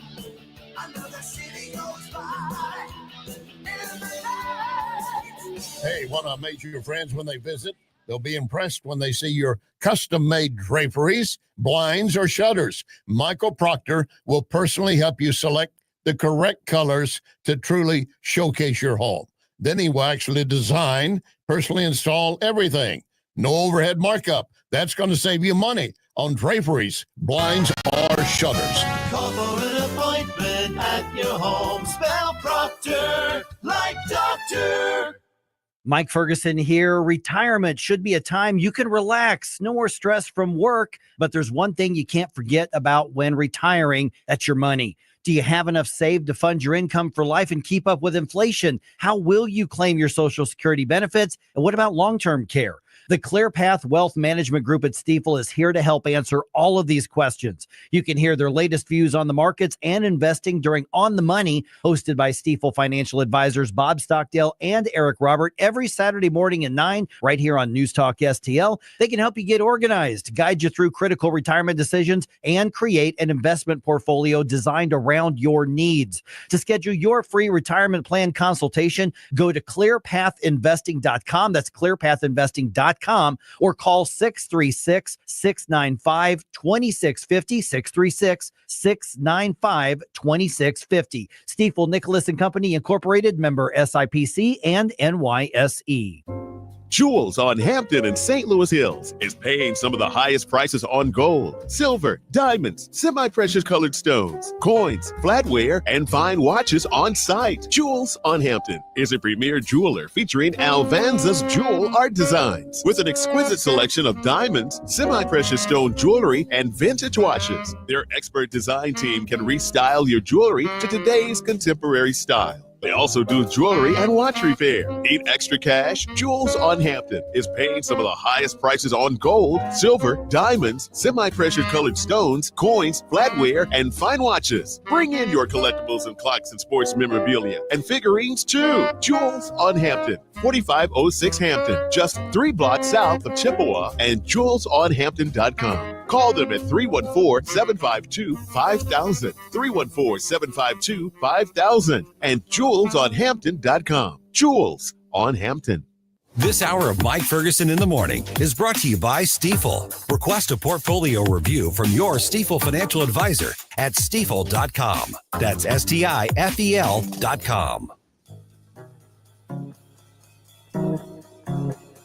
Hi, this is Aaron Dorr. Check out my show, Shall Not Be Infringed, Sunday nights at 9. But now it's more of Mike Ferguson in the morning on News Talk STL.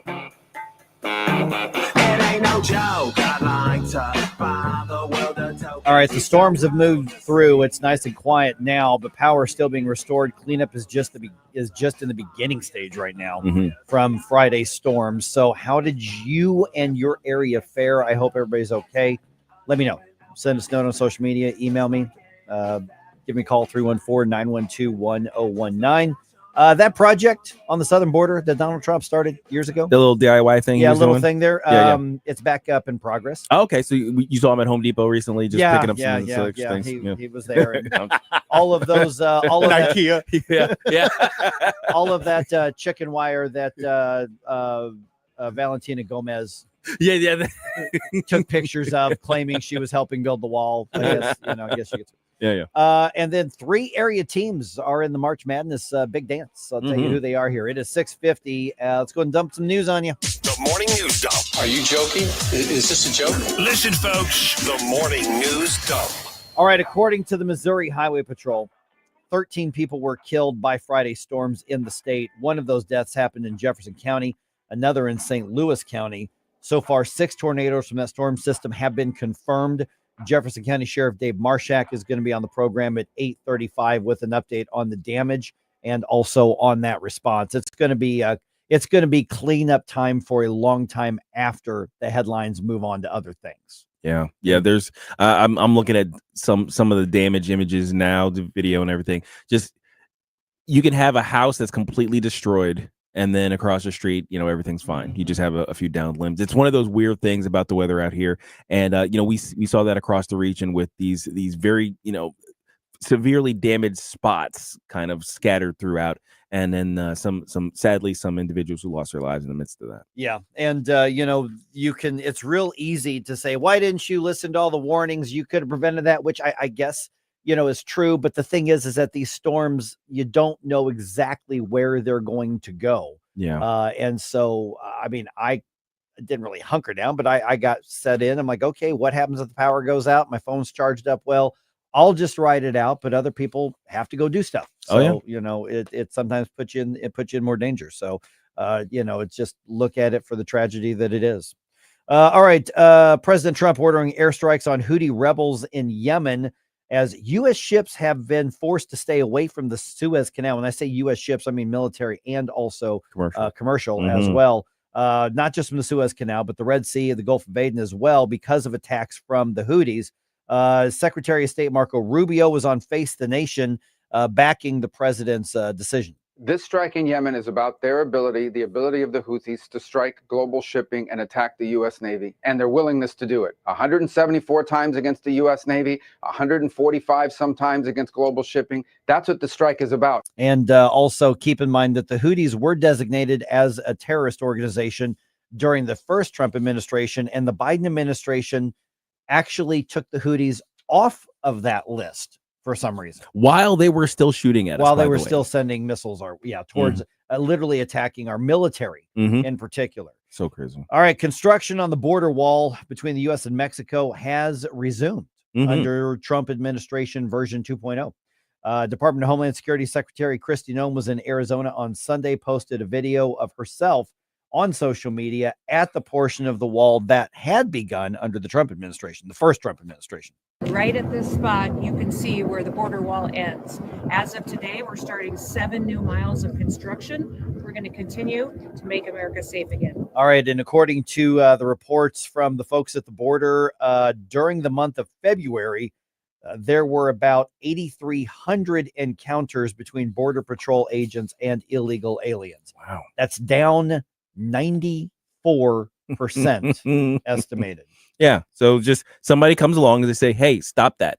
Right. And it stops. Yeah. It's like, yeah, pretty much. That's all it took. Yeah. And it's or else. And a lot of times we'll say, or else what? But I think people went, ooh, we know the or else is probably for real. This guy's got a real or else. and by the way, when you look at the or else things, this is the effect of actually doing things like opening Guantanamo Bay. Yes. Because when they say or else, they're like, this guy literally sent people to an island. Yeah, seriously. We better not F around on this one. Yeah. Oh, geez. All right. You're going to find out. Because you're going to find out. Yep. Don't FA because you may FO. That's right. President Donald Trump says he's not budging on his plan to put in new tariffs on April 2nd on America's foreign training partners. And he was talking to reporters on Air Force One on Sunday. And he says that tariffs are going to lead to American freedom and prosperity.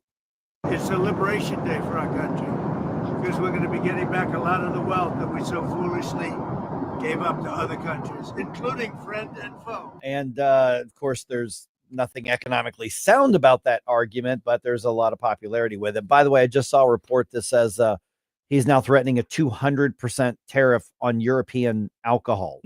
Yes. That includes scotch. It does include scotch.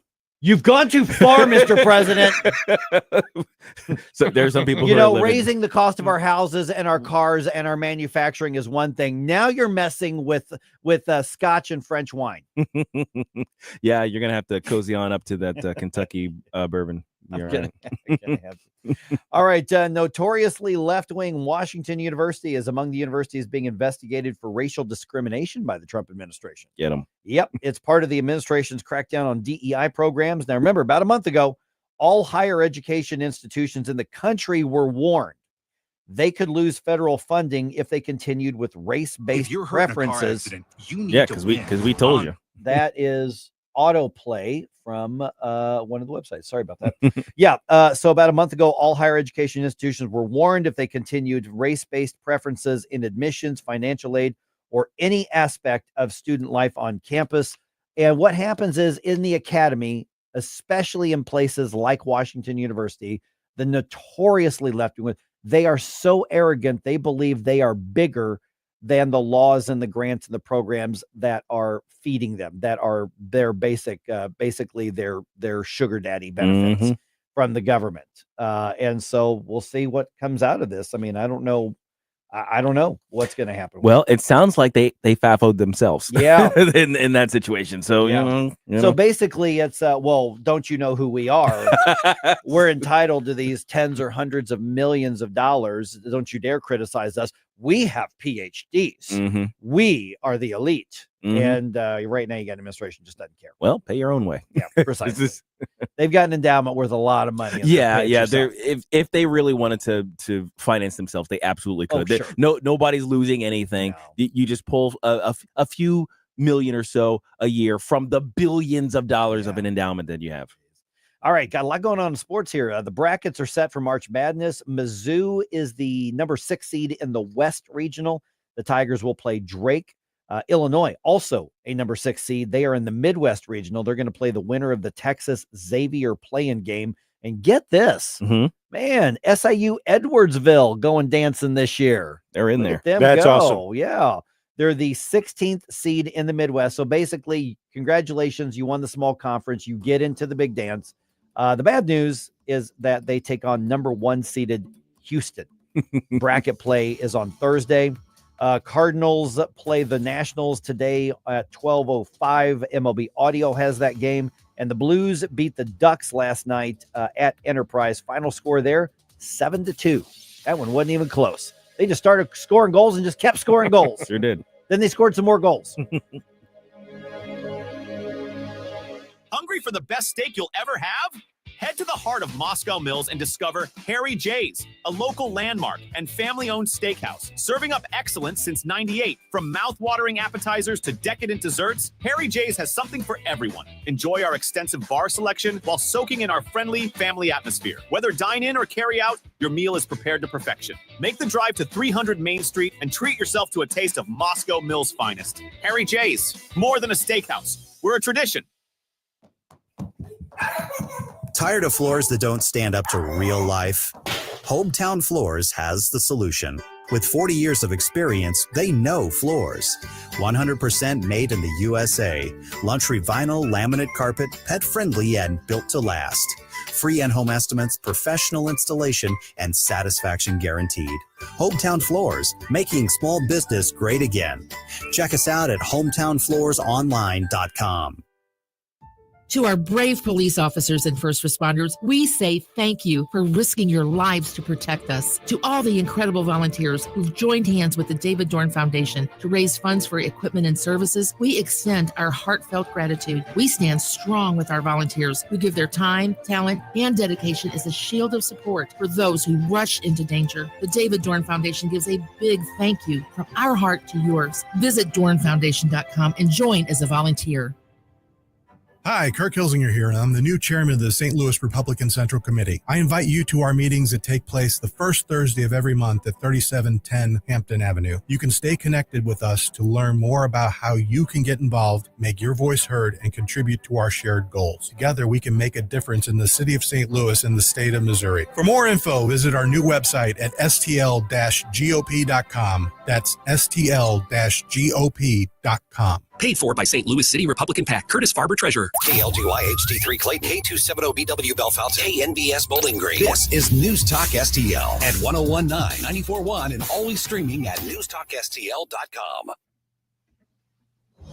News this hour from townhall.com. I'm Rich Thomason. President Trump has declared President Biden's 11th hour pardons of J6 committee members and others null and void.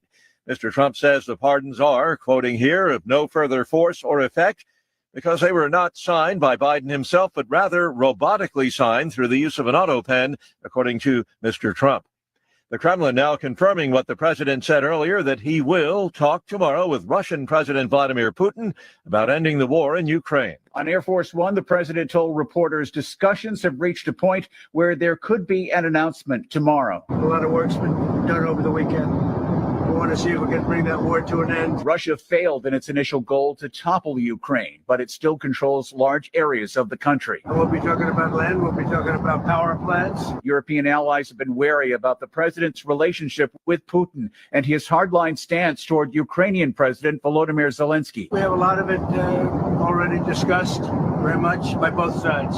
Ed Donahue, Washington. Responding to U.S. airstrikes, the leader of Iran-backed Houthi rebels in Yemen vowing to step up attacks on American and Israeli targets in the Middle East. On ABC's This Week with George Stephanopoulos, National Security Advisor Mike Waltz says the U.S. took out multiple Houthi leaders. Iran needs to hear him loud and clear. It is completely unacceptable and it will be stopped. The Houthi-run health ministry says the airstrikes killed at least 31 people. Correspondent Donna Warder. Now imprisoned in El Salvador, more than 235 illegal aliens deported from the U.S. by the Trump administration. They're allegedly members of a violent Venezuelan gang. A federal judge tried to block their deportation and order them back to the U.S. to no avail. Wall Street this morning, the Dow features down 160 points. More on these stories at townhall.com. The words you are about to hear are taken from letters sent in by members of the Trinity Debt Management Program. Dear Trinity, today I'm making my final credit card payment. Before I came to you, I was in a constant state of anxiety and panic, but now there is hope for my family's financial future. Working with Trinity made me understand that I'm not alone. You really do help people. Your kindness will never be forgotten. Without Trinity's support, I would not have achieved my lifelong goal of becoming debt-free. debt-free. We saved a lot on interest and penalties, of course, but the reward was the gift of human kindness. Trinity has carried me through a very difficult time in my life. You're amazing. I used to feel so anxious and hopeless. Now I feel grace and peace. God bless Trinity as you continue to help others become debt-free. If credit card debt has you down, call Trinity at 1-800-990-6976. That's 1-800-990. From the Michaels Flooring Outlet Weather Center. After a chilly start, St. Patrick's Day is looking pretty good. Mostly sunny skies, a high near 70 degrees this afternoon. Just a touch on the breezy side from lunchtime on with a wind out of the south. Skies mostly clear tonight. We'll drop it down to a milder low of only 51 and a big time warm up Tuesday as temperatures jump to 79 for the afternoon high, almost 80. Rain and a few rumbles of thunder on the way for Wednesday. At your first alert forecast, I'm meteorologist Matt Chambers. This hour of News Talk STL brought to you by Chris Cooper and Serenity Wealth Management. Discover little-known strategies that could be the difference between choosing the care you deserve or having someone else decide it for you. Get a free copy of Chris's book at serenityltc.com. Do you own a timeshare? Well, face the facts. You made a mistake. You made a bad purchase. A timeshare is not an investment. It's a money pit that continues forever. If you use your timeshare, that's great. But if you don't, and you want to legally get out of your contract, call my friends right now at the Timeshare Exit Hotline. They're an experienced team of lawyers who help good people like you get out of a timeshare contract that they just don't want. Don't throw away your money on maintenance fees. Use it for things you really want. We can help you end your timeshare contract and stop the money drain immediately. If you are ready to move on with your timeshare, call our team right now. Cancel your timeshare now with this free call. 800-524-1641. 800-524-1641. 800-524-1641. That's 800-524-1641. Mike Ferguson, You play ball like a girl!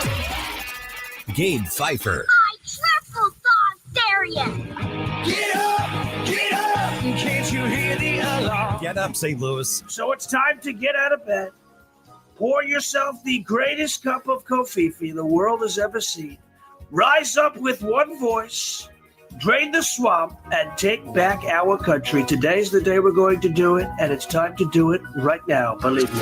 Mike Ferguson in the morning on News Talk STL. Get up! Get up! This is your cousin. All right, let's take notes here. It's basketball tournament time. Mm-hmm. They'll start this week. The bracket play starts on Thursday. The playing games, I think, start tomorrow. Tuesday, yeah, tomorrow. Mm-hmm. It's almost baseball season, Major League Baseball season. Real close. Spring training's almost done. Although technically, the Major League Baseball season will be underway within 24 hours because the Dodgers and the Cubs are playing a short series in Tokyo. Oh, right. They're doing that whole international thing. debut thing. Yeah. So then they're going to play a couple games, and then the rest of the teams are going to do preseason. But technically, the season will actually start tomorrow morning. And in St. Louis, though, yes, that's not enough. We need more because it's football season coming up here buddy. in like not even 2 weeks here. 7:06 right now. Hell yeah. By the way, the News Talk STL app, people are starting to play around with that and realize this thing's a lot of fun. Yeah. So go ahead and check that out. Download that. And then when you download it or you update it, hit the go button. And then that's where the Wheel of Fun starts up and just play around with it. I'm telling you, this thing's really, really cool. So check that out. Several really neat features. And you can interact with us live on air. You just hit the little chat and I will attempt. This is a new aspect of my job. I will attempt to keep an eye on this one as well. All right. Trivia question for you here. What happens on March 28th? March 28th. That is when the Battlehawks season kicks off at Houston, and we're joined now by head coach Anthony Becht. And Coach, great to chat with you again. Of course, preseason practices in Texas that are happening right now. One of the things that's so cool and also unique about the UFL is that every team in every sport has a lineup change from season to season. But when you're really successful coaching these players and making them better players, you lose them until they go on to the NFL. And then you've always got this constant sort of rebuilding, including, obviously, You've got your pick of quarterbacks to come in and lead the team this year. So what are you seeing so far from the team, just on the field, from the technical football part of it, but also from that locker room? How well are they jiving together? Yeah, good morning. Yeah, absolutely. And you can talk about the season starting for everybody. This is the most important football season for St. Louis. We got to get that. We got to get that on point as a priority. Our fans are so great, and I can't wait to come into town week 2. But you're right. We start up here Friday, March 28th, and listen, it's been a great camp. It's not a long camp. Players came in February 27th. Staff came in a few days before that, and it's been really good. I think the one thing that you can count on is, we build a culture very quickly because of the fact that, 37 players on the roster last year that returned for training camp this year, and then 27 new ones. So you're correct in saying we do have a lot of turnover, and there's a lot of great positional battles going on. I think the key in the off season is how do we get better players at multiple positions so that we can get over the hump. And I think every year, we've been able to take strides. We made the playoffs last year. Now year 3 for me as a head coach and for this team is how do we win and get to the championship? So, there's a lot of great battles. Quarterbacks obviously are doing really good. We have 3 guys obviously this season that are really competing for the job. And every day we've given them every opportunity to step up, be a leader, run the show,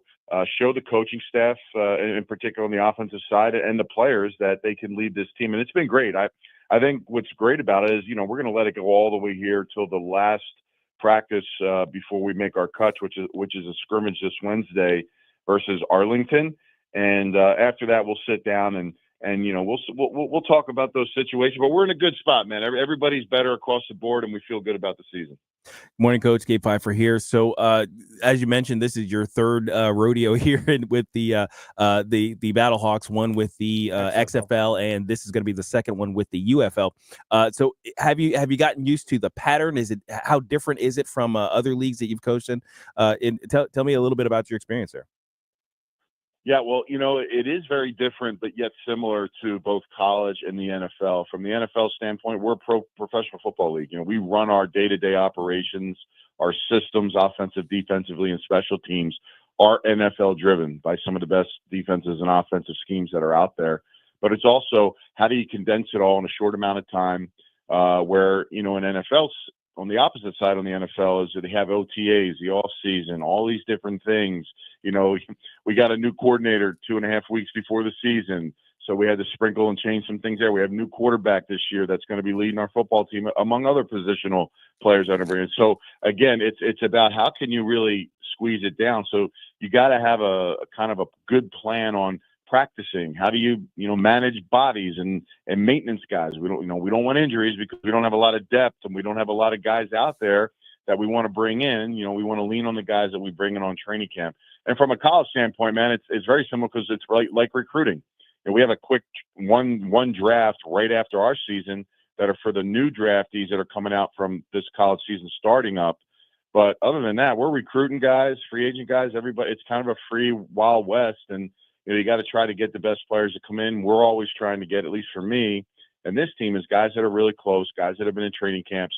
So again, short amount of time, being able to kind of like open those hours and maximizing all those days and minutes and hours of every day to try to get your team ready. And I think the team that can come out and be ready the soonest early in the season will bode well as we make that championship push throughout the year. We're visiting with Battlehawks head coach Anthony Becht. I know Stell's got a question here. That's I noticed you said signing the free agents and making the team better.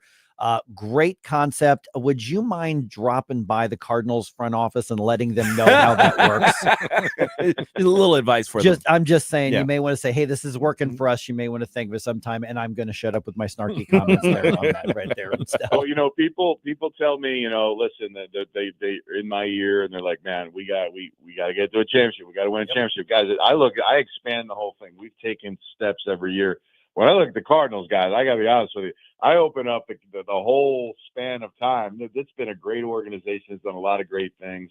They're only as good as our last game and our last season. But you're right. I mean, listen, it is a challenge, and I think everybody's best interest is to try to find great players, great coaches, and try to put out a great product. I mean, and sometimes it doesn't work out, but that is the model of consistency is the sign of a great organization, a great team, and a great staff. And that's what we're trying to build here in a short amount of time. Good morning, Coach. Stel Ponticus here. So the league decides to give you guys 6 out of 10 games at home at the Dome. You have to be pretty thrilled about that. Yeah, terrible punishment, right? No, listen, it's awesome. I mean, why not, right? I mean, we were able to go 5-0 in the regular season last year at home, and it was number one reason was because of our fans. And quite frankly, the priority that I put on this team to really show up and play at home. I think it's important. People, spend their hard-earned money in this game. And again, the money that they're spending on our games is a lot more value and a lot better opportunity for them to bring their family and friends. And I push that because there's always talk out there about numbers and sales and tickets. I don't really care about that. I just want, if people want to go out and love the game of football, or maybe are fair weather fans, come out and watch us, try us out. It is a fun experience, a great time. And just like I said day one when I got hired, I will put a product on the field that people can be proud of, and that's on me. So, this is exciting, and to get that extra game at home, it's huge. And listen, it used to be a big advantage, playing. It was super loud. A lot of these teams like coming to St. Louis. They like playing in that environment because it's like no other city that we have that represents a team in the UFL. So, again, for our city, I challenge them. I challenge them every year. Let's bring more fans. Let's show all these cities how we continue to separate ourselves in this league, and so far we've done that. Yeah, this seems like the league basically rewarding the fan base and rewarding the market for showing up and selling out the Dome. I mean, I used to know what the percentages were, but a massive percentage of the overall UFL attendance was St. Louis. So this seems like this is a nod to the fans as much as it is to the team. Well, listen, in 2008, guys, when I was with the Rams, we barely, that lower bowl, there was upper 20,000s coming to the game. It wasn't a great time. It was a transition period for the organization. And then, of course, all the rumors of taking the team away. And now for us, we've never had a game. Very rarely have we had less than 30 in a stadium. And it's been phenomenal. Every home game to open up the last 2 seasons, we've broken the spring attendance record. And, why can't we do it again the third season? So, listen, I understand people have schedules. There's a lot of sports, a lot of opportunities. Maybe I know there's some fans that go to 2 games. They go to a Cardinals game and they walk over to our game, or vice versa. So it's really a fun experience. The city has totally embraced us, which has been great. And again, I just challenge all the fans, take it, give it a shot. If it's not the whole season, come to one game, pick one on the schedule, circle out, get a bunch of family and friends and come out.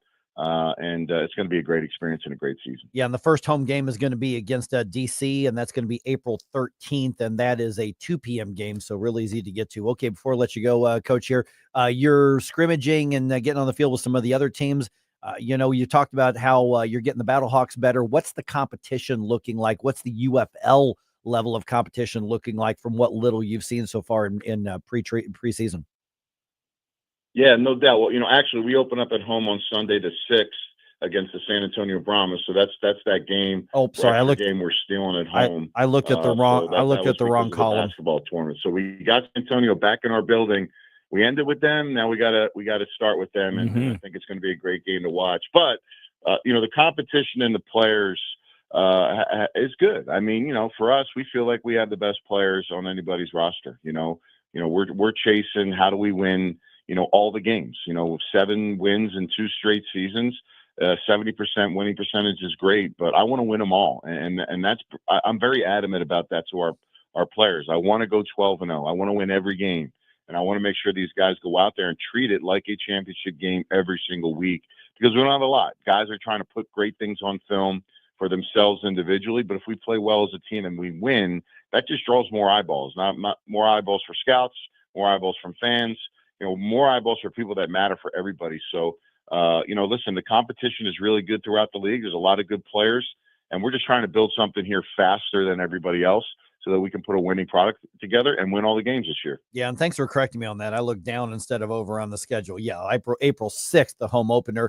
Okay, and so far so good on injuries. I mean, other than you, I looked at the video and you're the one hobbling around. Yeah, what did you do? What's going on, man? Here's the difference between me and any other common athlete out there is, I popped a little calf muscle. I've never really popped a muscle like that before. There was a lot of talk at an MRI. Let's go put him in a boot. Let's put him in one of those little rolling things, or let's have next day, had a little stockinette on, walked around, a little bit of a limp. Next day, I'm good. So, guys, I'm a quick healer. I'm pushing through pain, but you never know I'd be hurt. Just rubbed a little dirt on it. Yeah, exactly. A little bit of dirt, and we're good to go. But I'm fine. I appreciate that. But our team, knock on wood, is in really good shape right now. I pray that they stay healthy all the way, because it's so vital and important to some of these guys. And health sometimes is something you can't control. You can control how you maintenance your body and how you kind of get yourself prepared to that point.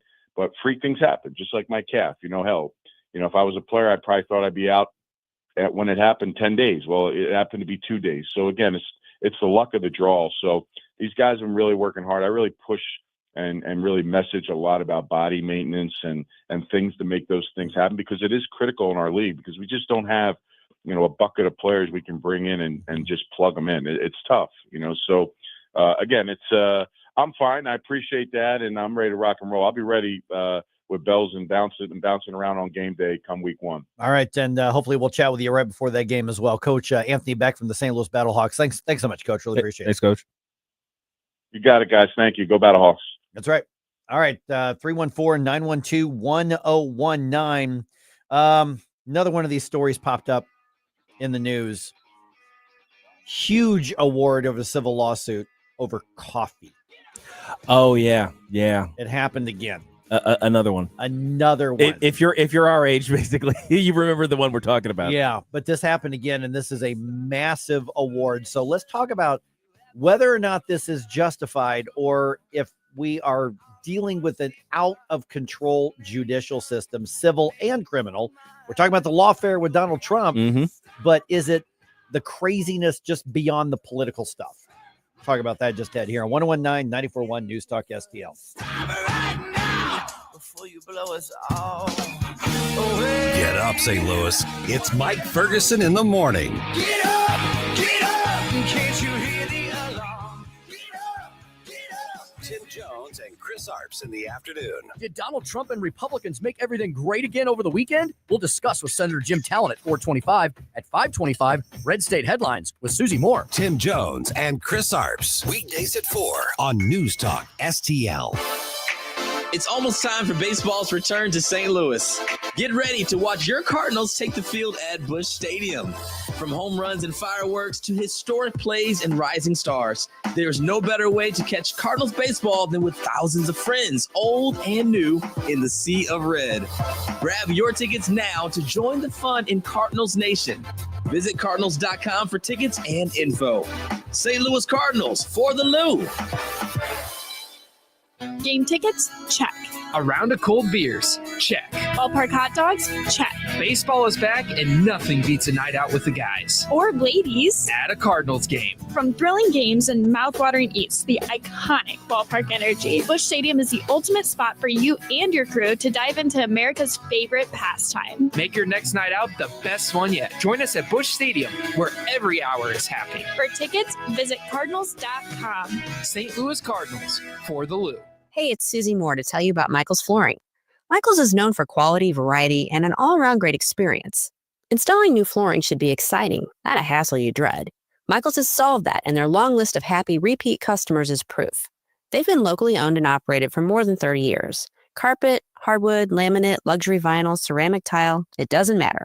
Michael's Flooring, with 3 locations, St. Peter's, Darting Prairie, and Creve Coeur, or online at igotfloored.com. That's igotfloored.com. I'm Missouri Attorney General Andrew Bailey. Human trafficking is occurring right here in Missouri. You can help combat it by learning the signs of human trafficking and reporting suspicious activity to law enforcement. Victims may appear malnourished, show signs of mental or physical abuse, or avoid social interaction. If you're a victim or know someone who needs help, contact the National Human Trafficking Hotline at 1-888-373-7888 or text the word HELP to Be Free. Together, we can fight human trafficking in Missouri. Brought to you by the Missouri Attorney General's Office. St. Louis's new choice for conservative talk. Live and local. I need to know what's going on in my city. News Talk STL. I love that you're starting your day off right with Mike Ferguson in the morning. It's your boy Joe Pags. Talk to you tonight. But now let's get back to Mike.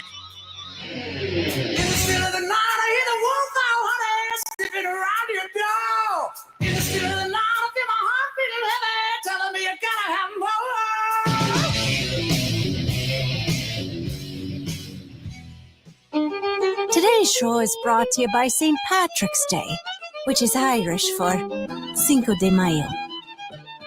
Yeah, kind of. That's hilarious.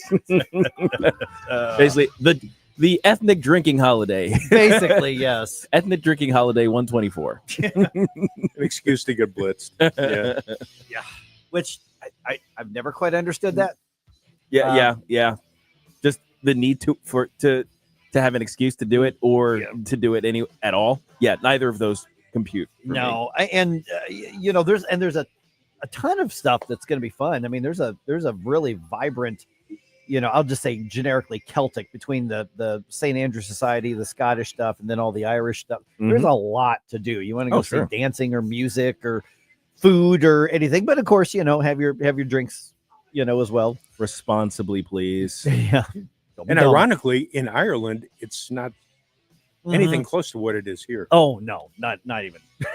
This is like, I want to feel multicultural, but I really want to drink. That's basically the American way. Did we Texify a foreign holiday? Is that Pretty basically much, how we made it really, really big and overbearing? Yeah. and added extra alcohol.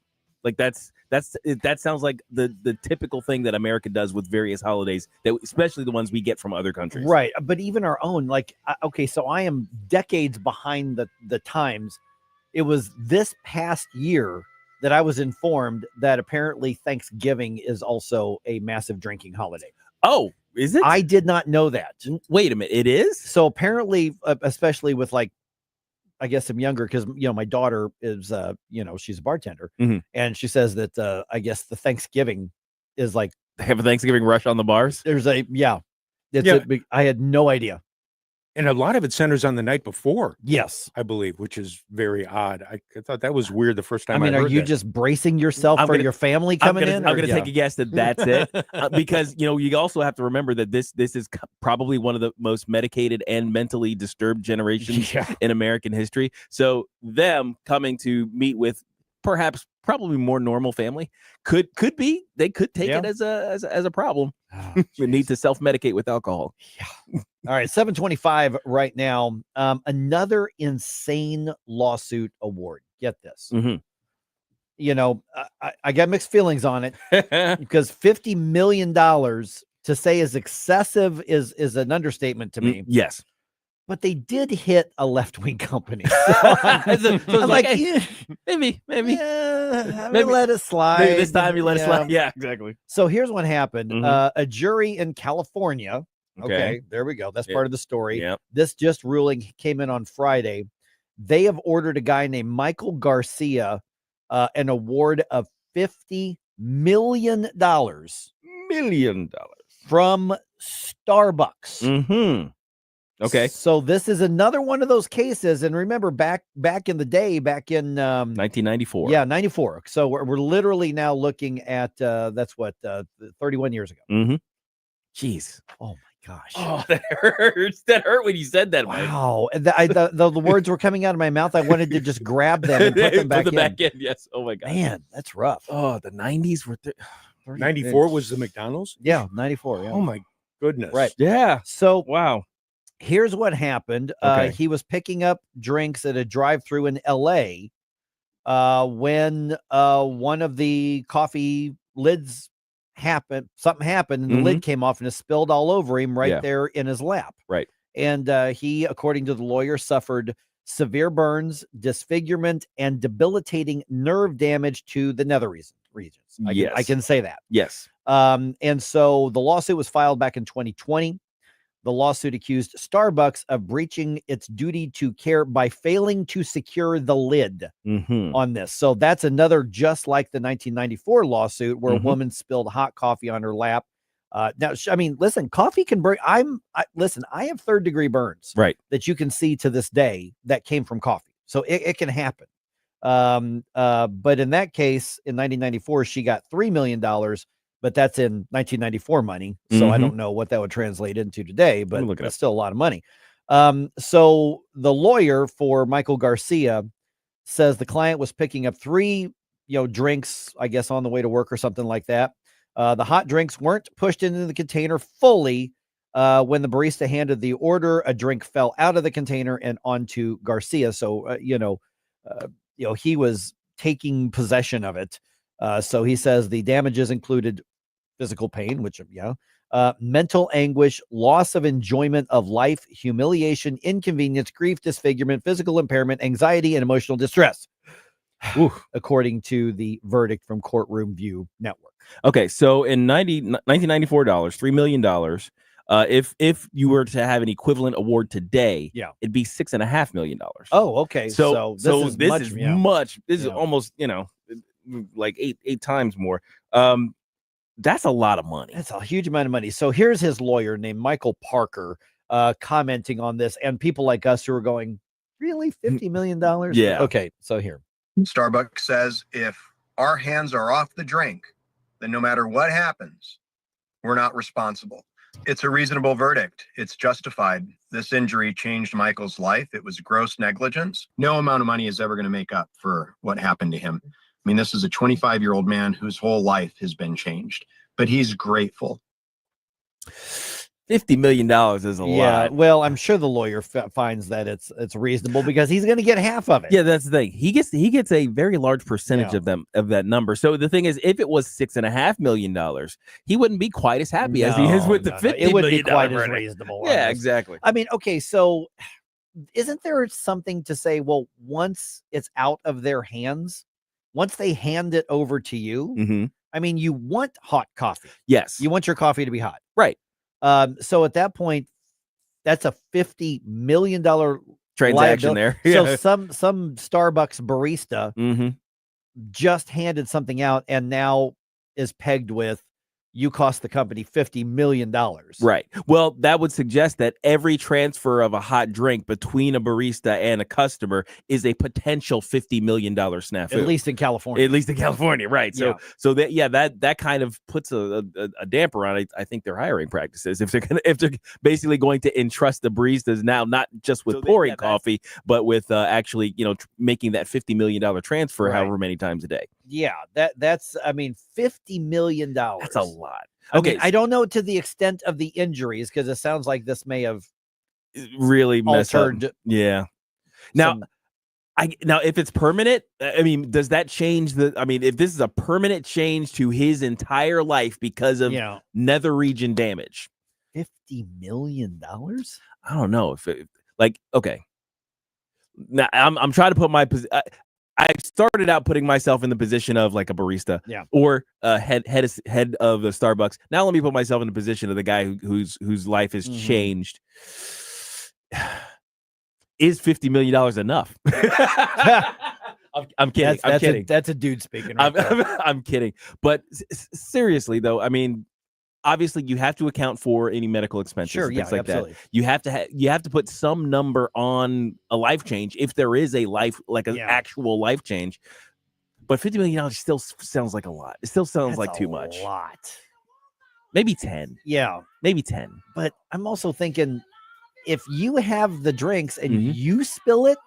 Right. Now, in this case, my understanding is it's one of those little multi-cup thingies. Right, the little yeah, like multi-cup thingies, and one of them wasn't secured in the multi-cup thingy. That's what it sounds so like. So then when he transferred it to down from the window into the car, the whole thing kind of flipped over, and then I don't know. $50 million? Is there an expectation that it should be secure when you're taking it? Well, I'm sure there is. Yeah. So then is that a $50 million? Yeah. That's a lot of money, though. All right. Let's review what's happening with the storms here. Power is still out in a lot of areas right here. I really hope that you and your property and your family and everything are okay. But what did you experience? Let me know. Send us a note or give me a call. We'll give you the rundown that we know of right now. Right around 7:34 after we hear from Mr. Larry Connors with some commentary coming your way.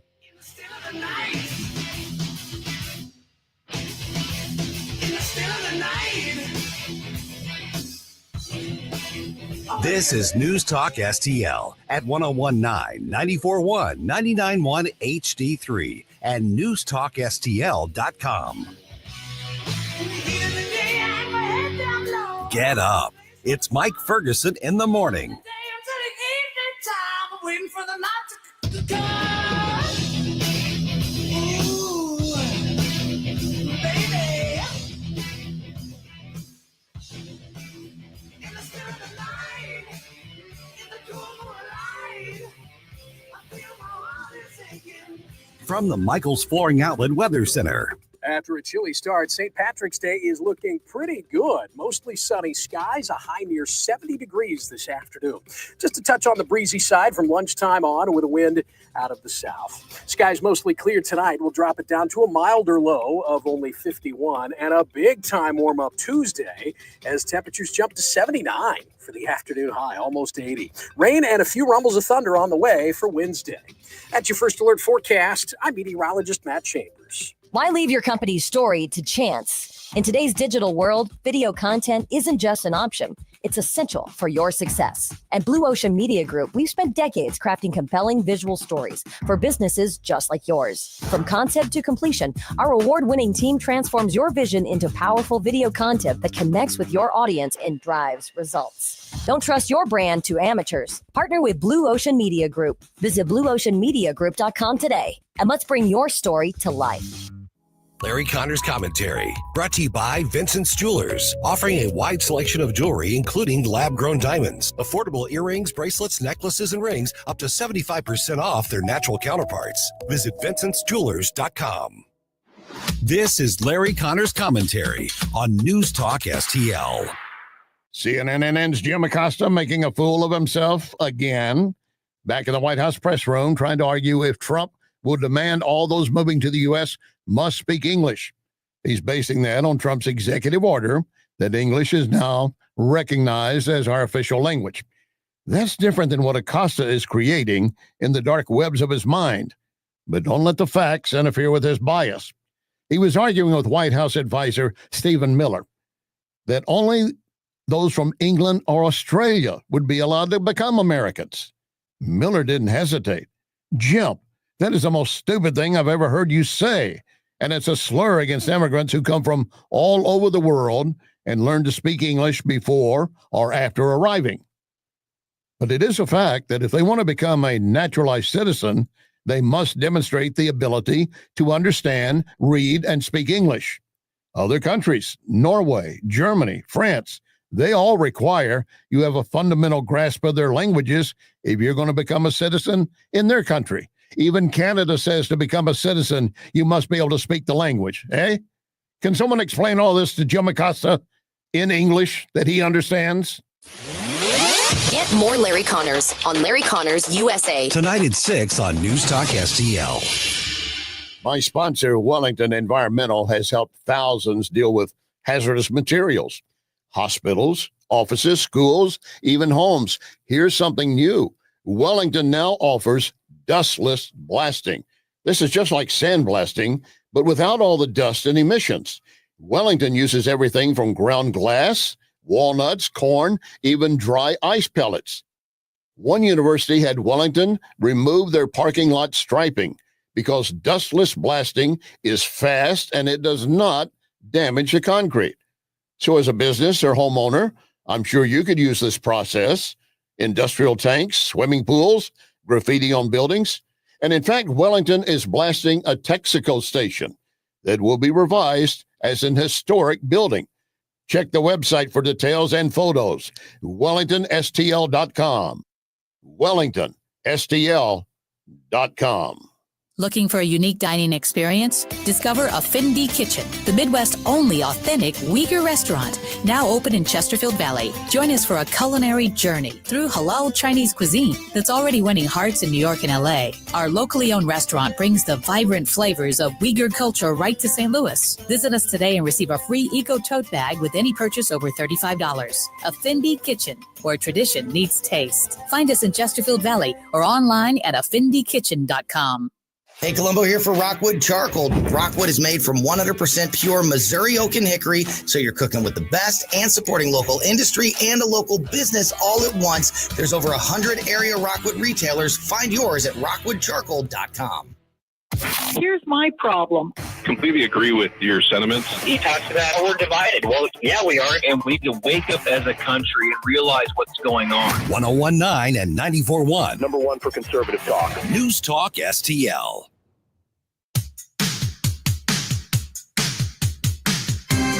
Hey, it's Vic and Ken. We're on 9 to 11 every Monday through Friday on News Talk STL. Kenny, how are you? I'm good.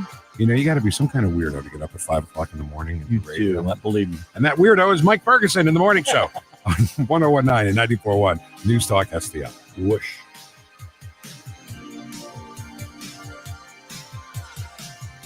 All right, those storms really punched a lot of people in the mouth on Friday. Yeah, they hammered us pretty good. Yeah.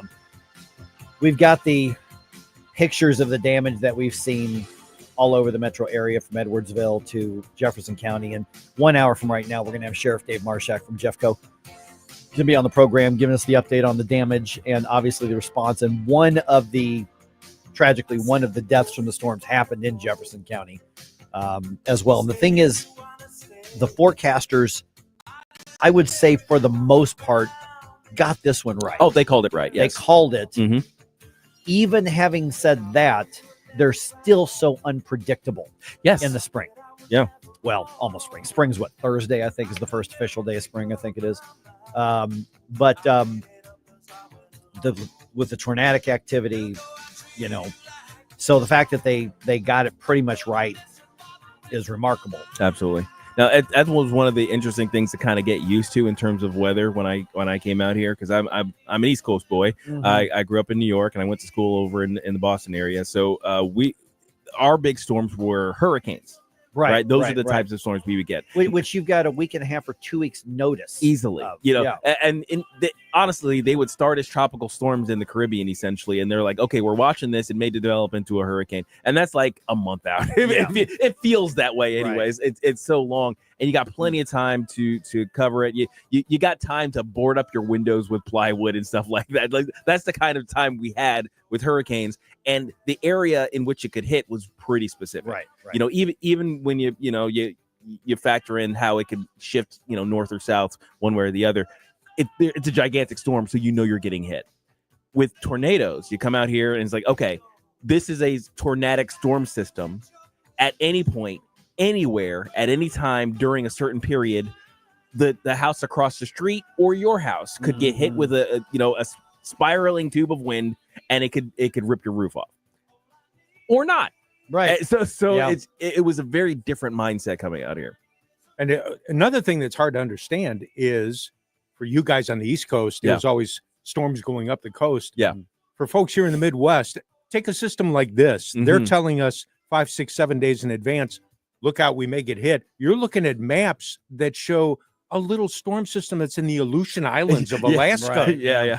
And it hasn't even entered any part of Canada or the States. And they're saying, in 5 or 6 days, we could get hit really hard. And you're thinking, Yeah. no, And- there's nothing out there. Yeah. And all of a sudden it starts coming together in the plains, and then we get hit. Well, and we talked about some of the video that we've seen that was really brutal. And then, for instance, where I lived, it stormed. Mm-hmm. Yeah. But We got some wind. Yeah, but there was no damage. Right. And we got very, very fortunate. I'm very grateful that, it kind of skipped over where I was, but other areas just got hammered. I mean, I've got one of my baseball teammates, Ray, says they're going to have to get another roof. Theirs was torn up. And he said he had some siding damage on his house, but he's got neighbors. And you said, looks like somebody shot it up with a machine gun. That's what Ray was describing from all that hail that was hitting. And so, but then most tragically, obviously, we've had 13 deaths on the Missouri side. Yeah. I haven't heard of anything on the Illinois side. Have you seen anything? Now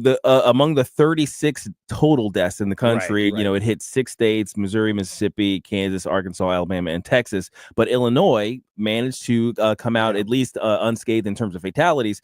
But notably, there was an EF2 tornado that touched down in Jackson and Perry counties, damaging around 50 homes, with 5 rendered uninhabitable in the St. John community. So they got hit, but luckily there were no fatalities. Yeah, there were.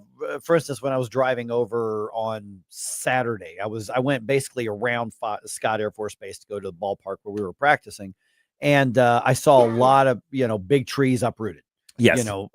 You saw that it really kind of hit more on that side than where I was. But then I know you look at Jefferson County, you look at like Arnold, and you look at North County as well. So it kind of spread out to those areas. There's still a lot of people without power as well. Allison at Facebook mentioned Union, Missouri, that got hit. A lot of that area is still out of power. If folks want to go to my Facebook page and you want to see some of the photos from Franklin County, which got hit pretty hard, I have photos from a buddy of mine, Brad Hildebrand. We used to work together we know Brad, at KSLQ back in the day, Right, in the 70s, before KSLQ became Y98. And Brad's got some photos of all the damage at 44 and 100 right off the highway there, where you've got Phillips 66, Burger King, and Mr. Fuel all together. When I drove through there this morning at 3:30, it was pitch black. Yeah. No lights, no nothing. Very weird. The only thing that I could see were the lights on the trucks, on the truckers, 18-wheelers going by. That was it. So very eerie feeling going through that area. Purina Farms got hit. I've got photos of that on my Facebook page too. So if you want to check that out, the animals made it through okay.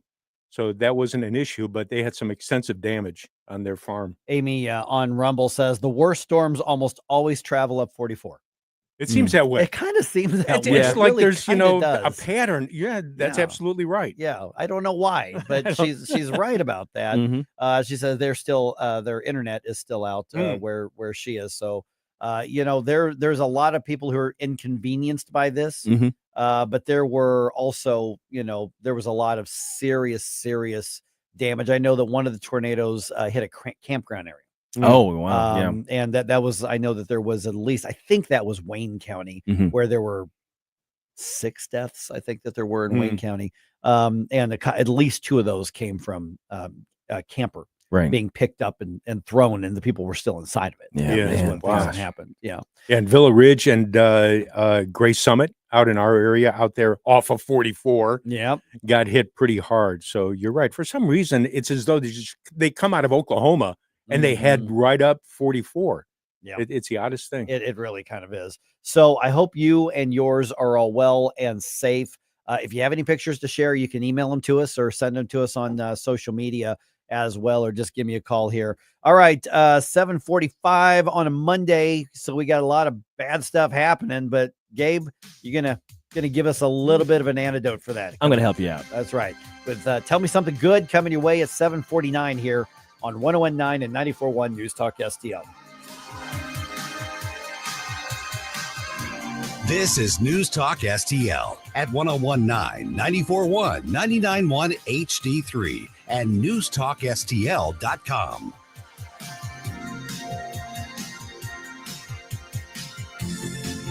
Get up, St. Louis. It's Mike Ferguson in the morning.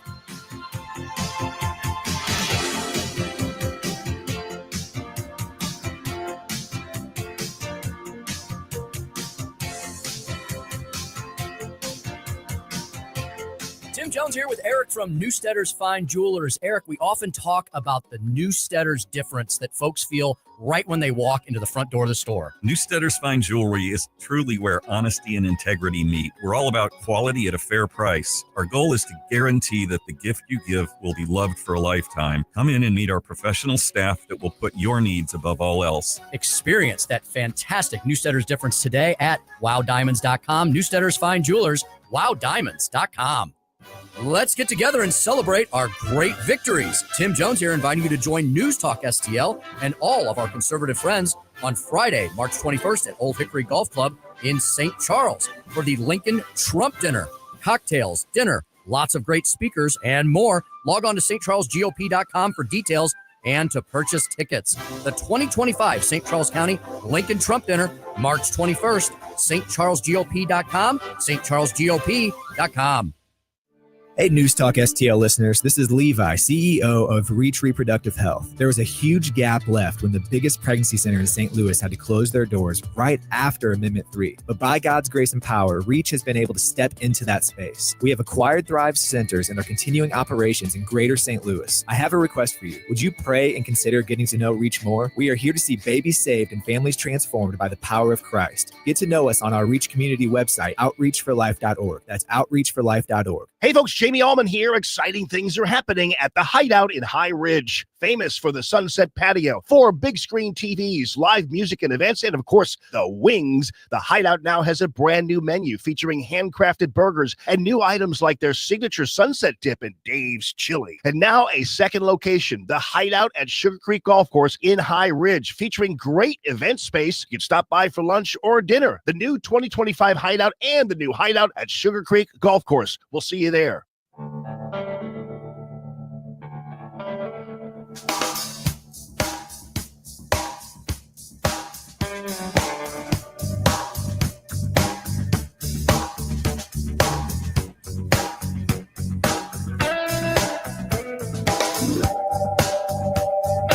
Love the music you hear on the morning show?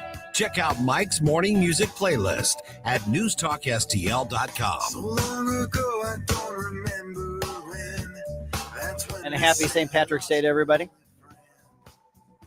Stell's the only one who actually dressed for the occasion. Yeah. Oh, I've got on my hunter green. He's got a good accent. That's pretty decent. I can't do accents. That's pretty good there. All right, 7:48. Man, we got a lot going on. We got political strife. We've obviously got the storms, which we're going to be covering as long as we need to do that. We have the upcoming Cardinals baseball season. I'm going to call that bad news right now. But just a lot of tough stuff. But it's Monday. It's 7:49. Hey, Gabe, tell me something good. Tell me something good. A component found in all fungi may provide a shield that prevents flu-related lung damage, according to a new Canadian study. The preclinical trial uncovered how beta-glucan, which is found in all mushrooms, and also yeast, oats, and barley, can reprogram immune cells to prevent lung inflammation.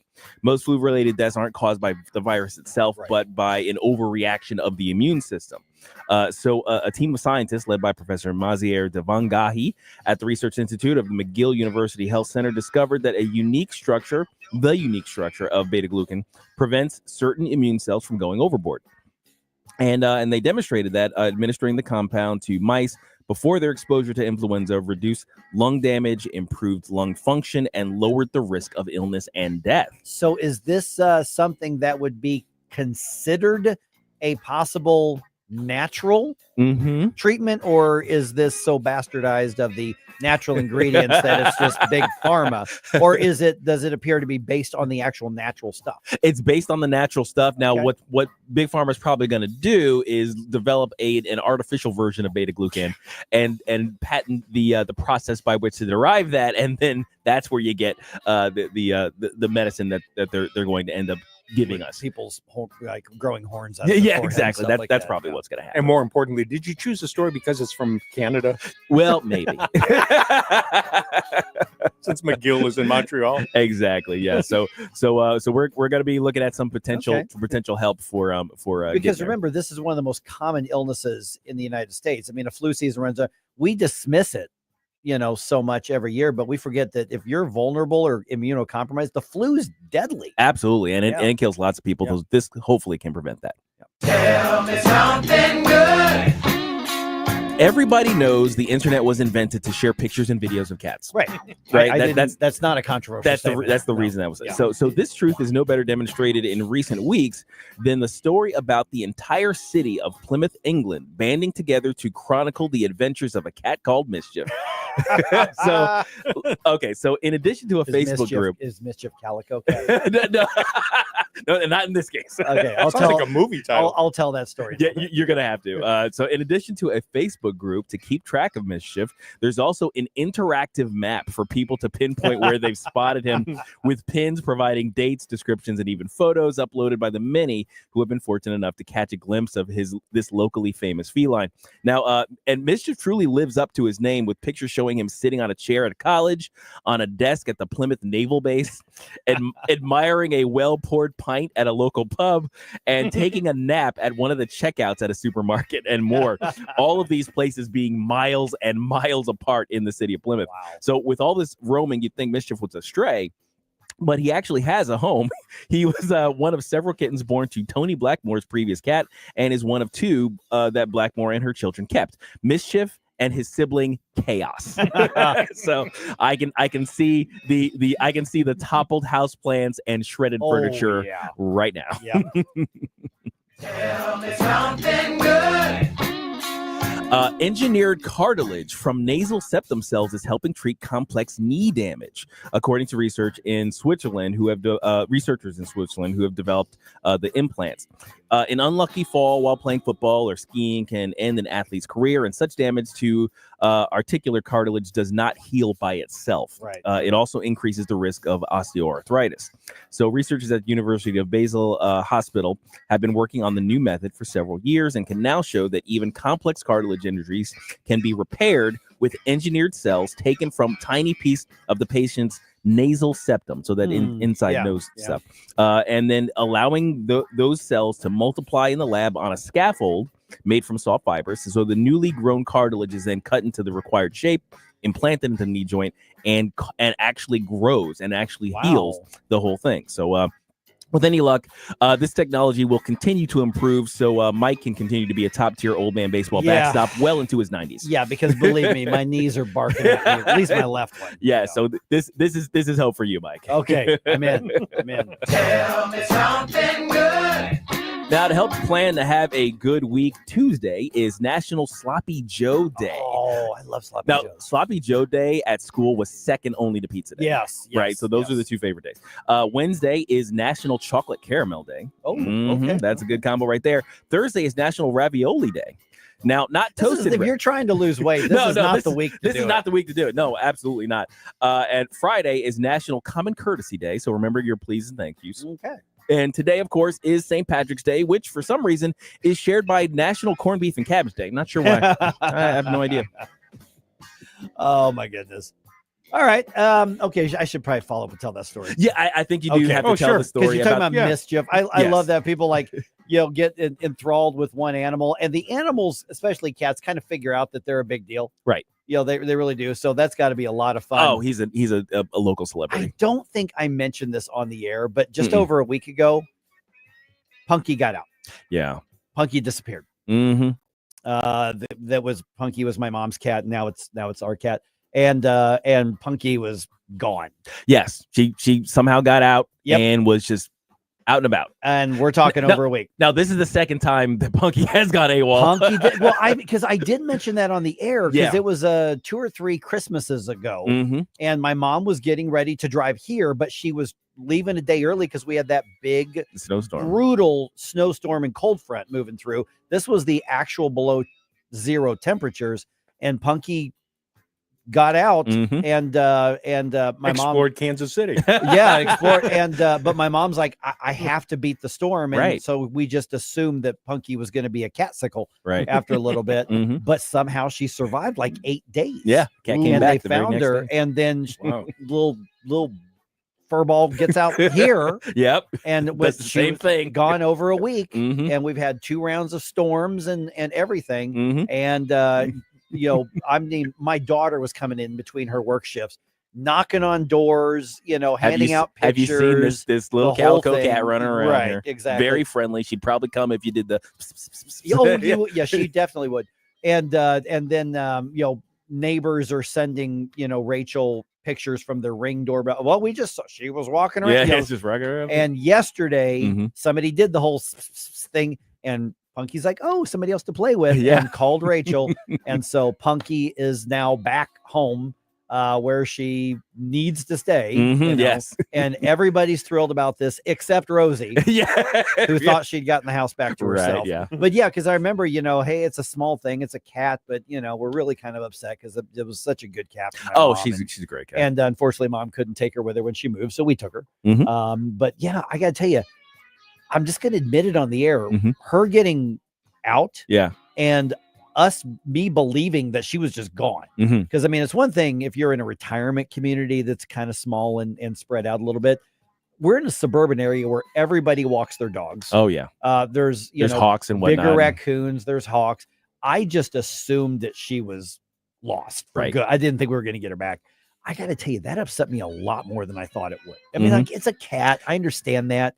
But man, I was really upset thinking that my cat was gone for good. So glad that she's Yeah. been retrieved. She's back with her family. That's another good news That's story. right. So yeah. there you go. So little Funky Punky Funky Punky is is back. Yes. And we will yeah. not need a website anymore to track her No, movements. no. 'Cause she's grounded for life. Yes. Yeah. Well, she should have been in the first place. But and it was funny because like yesterday, I mean, she will not leave. Wherever I go, she goes. Yeah. You know, and I'm sure that's with other people too. But she just, she's like glue. because she's skinnier. She lost weight without a doubt. She's like, I know this one will give me food, so let me stay with oh yeah, precisely. So that's just a good one there. All right. Getting some suggestions here on St. Patrick's Day stuff. Amy again. Good News Brewery has a great Irish red. Ooh. Okay. That sounds like good news.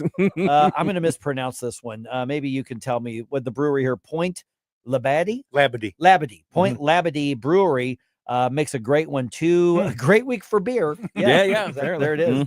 So as long as it's not imported from Europe. Yeah, because the president's threatening to put a 200% tax on that. Is Guinness actually made in Europe? Is it actually? No, it's here. It's here. It's Okay. local. They bottle somewhere in the Northeast, I think. Okay. Yeah. So that your Guinness is going to be safe. Most of the beers, I think they have local operations. Yeah. It's the wines and the scotch, which are stuff like local. that.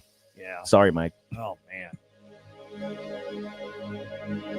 If you're considering an annuity as part of your retirement plan, we need to talk. Hi, I'm Bob Stockdale, Senior Vice President Investments with the ClearPath Wealth Management Group at Stifel and host of On the Money Saturday mornings at 9 on News Talk STL 1019. Annuities can be a useful tool for some retirement investors, but not all annuities are created equal. Every week, we meet clients who own complex annuities that don't suit their needs and, in some cases, actively undermine their retirement plan. Before you purchase an annuity, get a second opinion from the ClearPath Wealth Management Group at Stifel. Requesting a consultation is free of charge. To request a free consultation, contact us at clearpathinvesting.com. That's clearpathinvesting.com, or call us at 636-695-2650. That's clearpathinvesting.com or 636-695-2650. Stifel Nicholas and Company Incorporated, member NYSE and SIPC. KLGY HD3 Clayton, K270BW Bellefonte, KNBS Bowling Green. This is News Talk STL at 1019, 94.1, and always streaming at newstalkstl.com.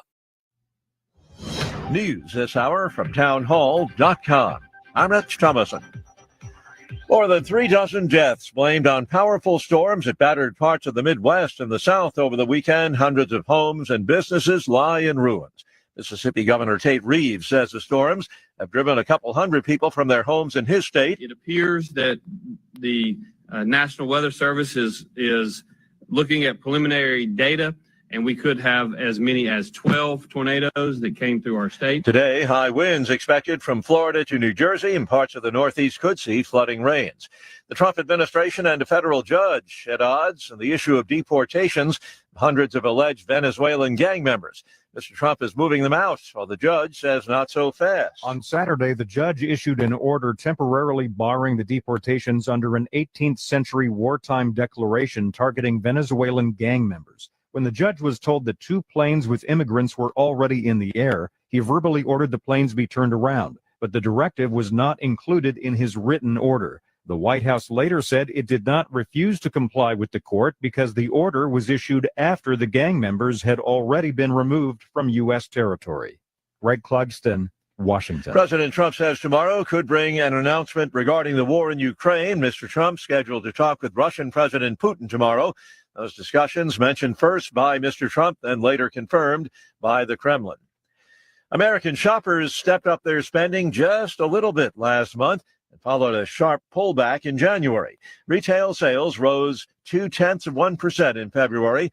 It was a small rebound following a sharp drop of 1.2% in spending in the month of January. And checking Wall Street ahead of the opening bell, the Dow futures are down 75 points, so the NASDAQ futures 46 points higher.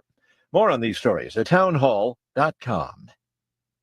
You heard me talk about Relief Factor and how so many people enjoy a better, more pain-free life because of it. If you're dealing with everyday pain, it makes sense you'd want to try it first. Well, Relief Factor makes that pretty pain-free too with their 3-week quick start kit for only $19.95, less than $1 a day. Relief Factor is a daily supplement that fights pain naturally. Relief Factor doesn't just mask pain temporarily, it helps reduce or eliminate pain. Visit relieffactor.com or call 1-800-4RELIEF, 800-4RELIEF for Relief Factor. Progressive knows when you own a boat or RV, it's like you're automatically on vacation, even if you're actually a marriage counselor in the middle of couples therapy. But in your mind, you're camping in Acadia, puttering around Frenchman Bay. Your boat and RV are both protected. You're lobster drenched in butter and...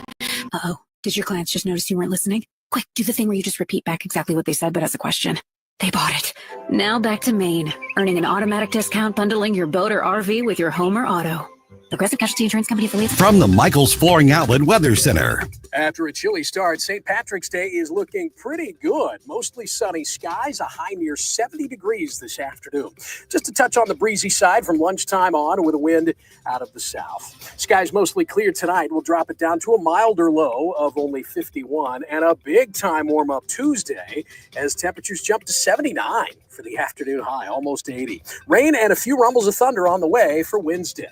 That's your first alert forecast. I'm meteorologist Matt Chambers. This hour of News Talk STL is brought to you by Rodney and Jen Wallner and the entire Wallner home selling team at Berkshire Hathaway. Call them today at 314-810-SOLD. 314-810-SOLD. Hey, firearms enthusiast, looking for a family and veteran-owned shop with a wide selection of products and services? Head to DG Firearms, 115 Business Highway 61 North in Bowling Green. DG Firearms has been your one-stop shop for custom ARs, Cerakoting, laser engraving, gunsmithing, suppressors, ammo, and reloading supplies. DG Firearms, 115 Business Highway 61 North in Bowling Green, and online at dgfirearmsllc.com. Craving the freshest in town? Anthony's Produce is your daily destination for nature's finest. Start your day with warm, fresh baked Fazio's bread delivered daily. Browse our rainbow of quality fruits and vegetables, always fresh, always delicious. Hosting an event? Let us create stunning fruit bouquets and veggie trays, or treat someone special to our chocolate-covered strawberries. We proudly stock hundreds of locally made products, and yes, we even have seasoned firewood. Anthony's Produce opens 7 days a week, 7 a.m. till 5 p.m. at 701 Jungerman Road or anthonysproduce.com. Mike Ferguson. Are you pretending to be crazy? Gabe Pfeiffer. There's something serious I have to tell you about the future. Get up, St. Louis. Will you guys knock it off? Mike Ferguson in the morning on News Talk STL. Get up, this is your cousin God.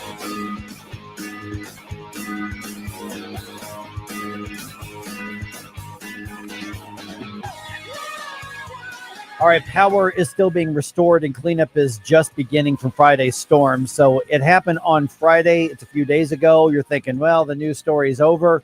But you know what? This one's really just beginning. Also, that DIY project that Donald Trump started years ago. Yeah, the little update there. It's now back in progress on the Yay. southern border. Yep. 3 area teams are dancing in March Madness. It is 8:05. Let's dump some news on you here. Wake up, America. It all worked out. You know, I mean, they got all the news. The morning news dump. All right. We've got some tough numbers to kind of digest here. According to the Missouri Highway Patrol, at this point, we know of 13 people being killed by Friday storms around the state. Yeah. One of those deaths happened in Jefferson County, another in St. Louis County. So far, 6 tornadoes from that storm system have been confirmed, and this is all just on the Missouri side. On the Illinois side, I have not seen any reports of any deaths. Yeah, there are no reported deaths from there, but they have a lot of damage. There were 5 homes, I think, that were destroyed. Right. Yeah. Jefferson County Sheriff Dave Marshak is going to be on the program with us at 8:35 with more of an update for the damage and what was hit, and also the response that's still taking place at this point. All right. We also, over the weekend, decided to hit some terrorists. President Trump ordering airstrikes on Houthi rebels in Yemen. And this comes as U.S. ships have stayed away from the Suez Canal, from the Red Sea, and from the Gulf of Aden because of attacks, particularly from the Houthis. Secretary of State Marco Rubio was on CBS's Face the Nation, describing why the decision to hit them was made. This strike in Yemen is about their ability, the ability of the Houthis to strike global shipping and attack the U.S. Navy, and their willingness to do it. 174 times against the U.S. Navy, 145 sometimes against global shipping. That's what the strike is about. Now, keep in mind, and I had forgotten about this, keep in mind that in Donald Trump's first administration, his first term, he designated the Houthis a foreign terrorist organization. Right. Because they are. Yeah. President Biden took them off that designation list. Still a mystery as to why. Right. And so in January, and this was kind of glossed over because there was so much else going on, the Trump administration has redesignated the Houthis as a foreign terrorist organization. Now, I don't care if you're Republican or Democrat or MAGA or whatever. How in the world do you justify taking an organization that's literally attacking our military ships and commercial shipping for political and religious reasons and taking them off the terrorist list? That doesn't make any sense. And it didn't even coincide with, because usually sometimes these things kind of coincide with a deal. This organization, they have sworn off of violence, and they're going to release these hostages so long as they get taken off of the terror list or whatever.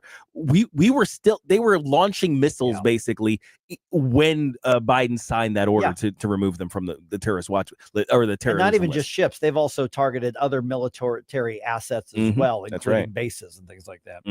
All right. Construction on the border wall between U.S. and Mexico has begun again under Trump administration version 2.0. I saw Trump at Menards. He was picking up some steel girders. Yeah, you got to get that stuff there. Department good deals over there. That's right. Save big money. Department of Home. There's a Doge thing. That's a Doge thing. He was going to go to Home Depot, reference. and they're like, no. Save big money. Oh, yeah, that's right.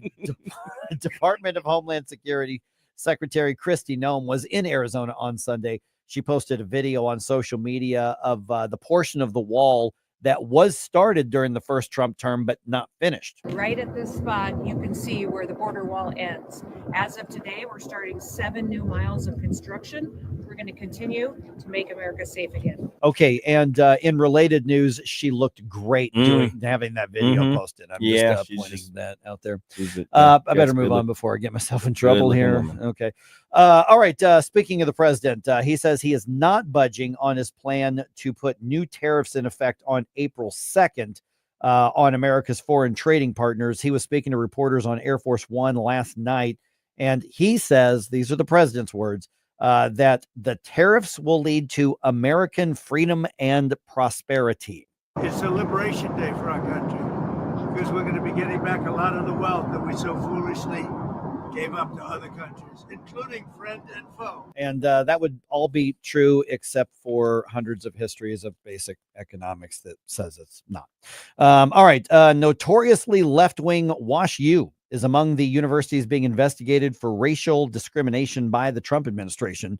Part of the administration's crackdown on DEI programs. About a month ago, remember, all higher education institutions were warned that they could lose federal funding if they continued with race-based preferences in admissions and financial aid or any aspect of student life on campus. And I guess that's right. That warning came out about a month ago. It just feels like it came out ages ago, and they've had plenty of time to adjust. But Wash U, it's not even so much that they're so left-wing. It's that they are one of those that just to me seems like they are exceptionally arrogant and thinking they're more important than they really are, like to the world. They're very much a don't you know who I am sort of people there. And the fact that they still want to, keep their hands in the pocket of the government, or I should say in the pocket of taxpayers, right? And continue to push things that are anti-American, they're anti-good sense, and all these other things. You know what? Go take money out of your own endowment and live like that. Yeah. But us plebes are just there to support them so they can tell. Yeah, I mean, it's ivory tower arrogance at its best. Right. All right. 2 stranded Boeing astronauts are going to soon be back on Earth, and that is thanks to SpaceX, not NASA. Nope. NASA says we can't do it. We can't get to these stranded human beings who are floating around in space. And Elon Musk goes, "Oh, I'll do it." So the SpaceX Crew 10 capsule and its crew of 4 docked at the International Space Station on Sunday. Here's what it sounded like. Dragon contact and soft capture complete. And there you heard Dragon has successfully docked to the International Space Station. And that is from NASA TV. So do nerds like you, Yeah. Gabe, Yes. whenever you hear this, Yeah. is that like, As a does that, trigger. do you kind of go, Yes. you Yes, go, it is. Giddy? I was just thinking that when you played that sound bite, that's a very important sound. That's Like, I'm surprised that's not like, your text yeah, the number, the sound, the thing that comes up, the sound on that pops up.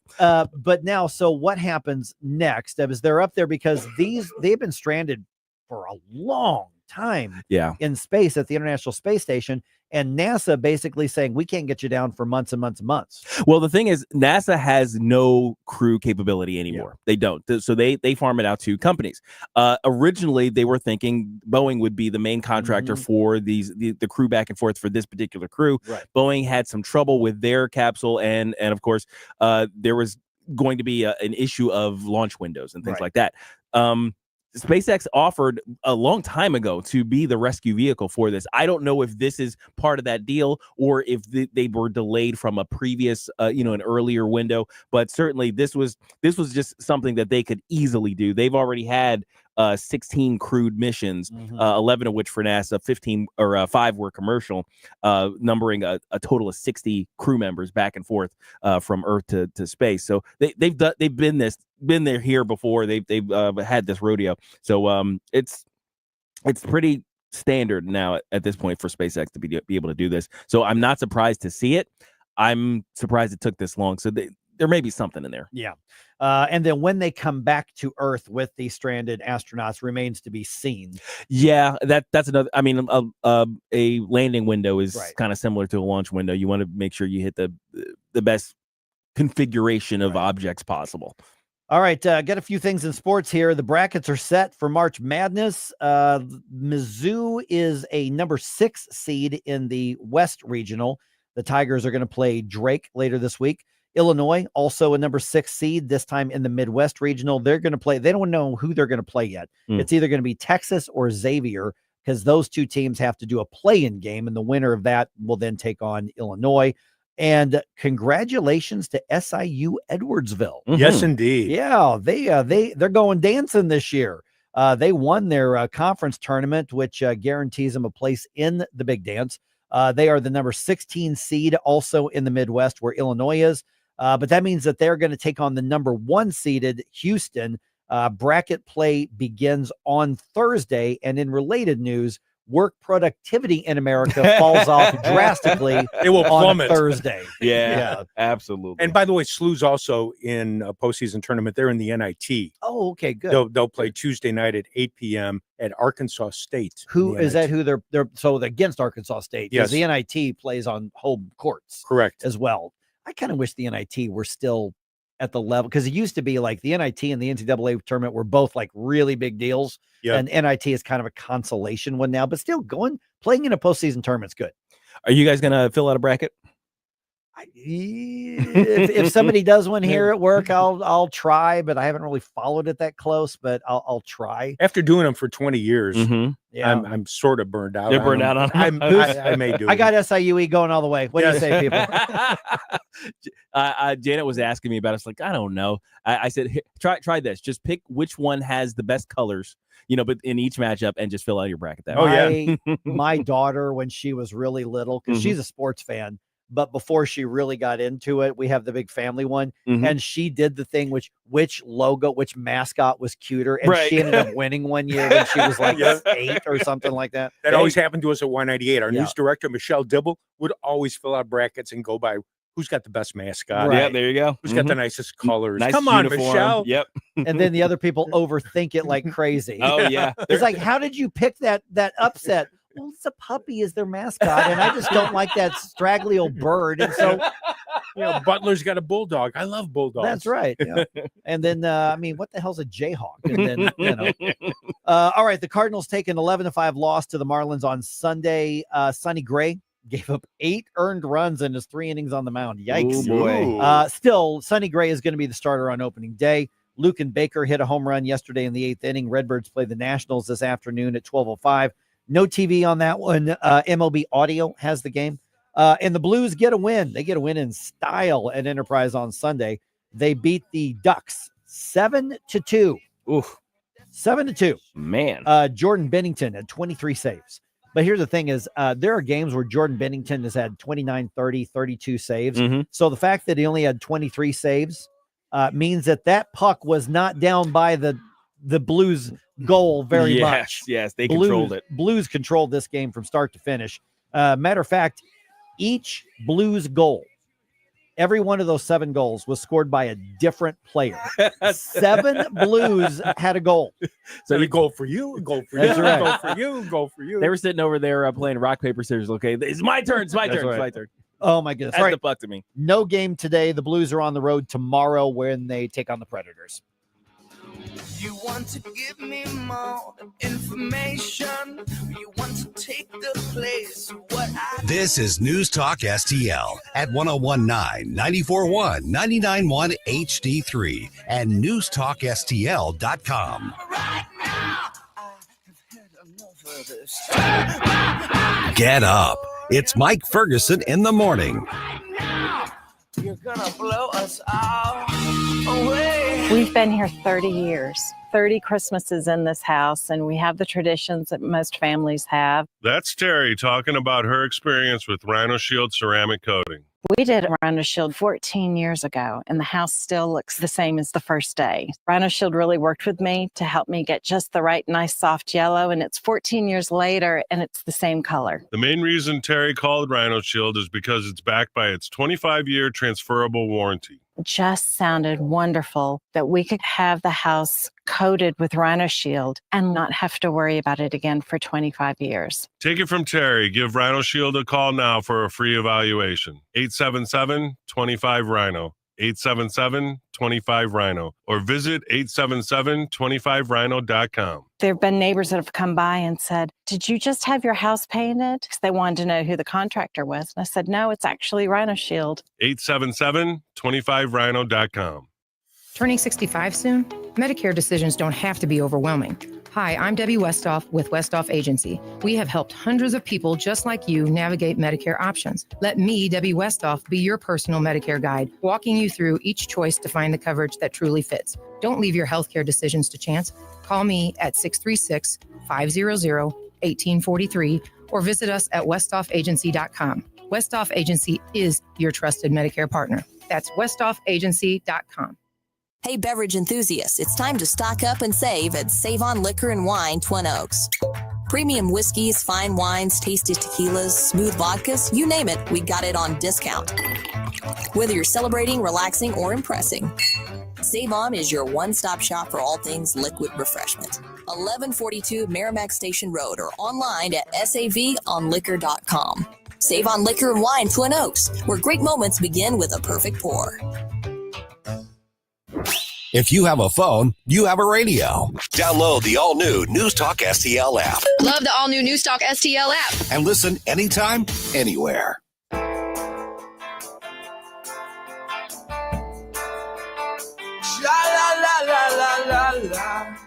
Good morning, Missouri. It's your boy Joe Pags. I'll talk to you tonight at 10. But right now, let's get back to Mike Ferguson in the morning.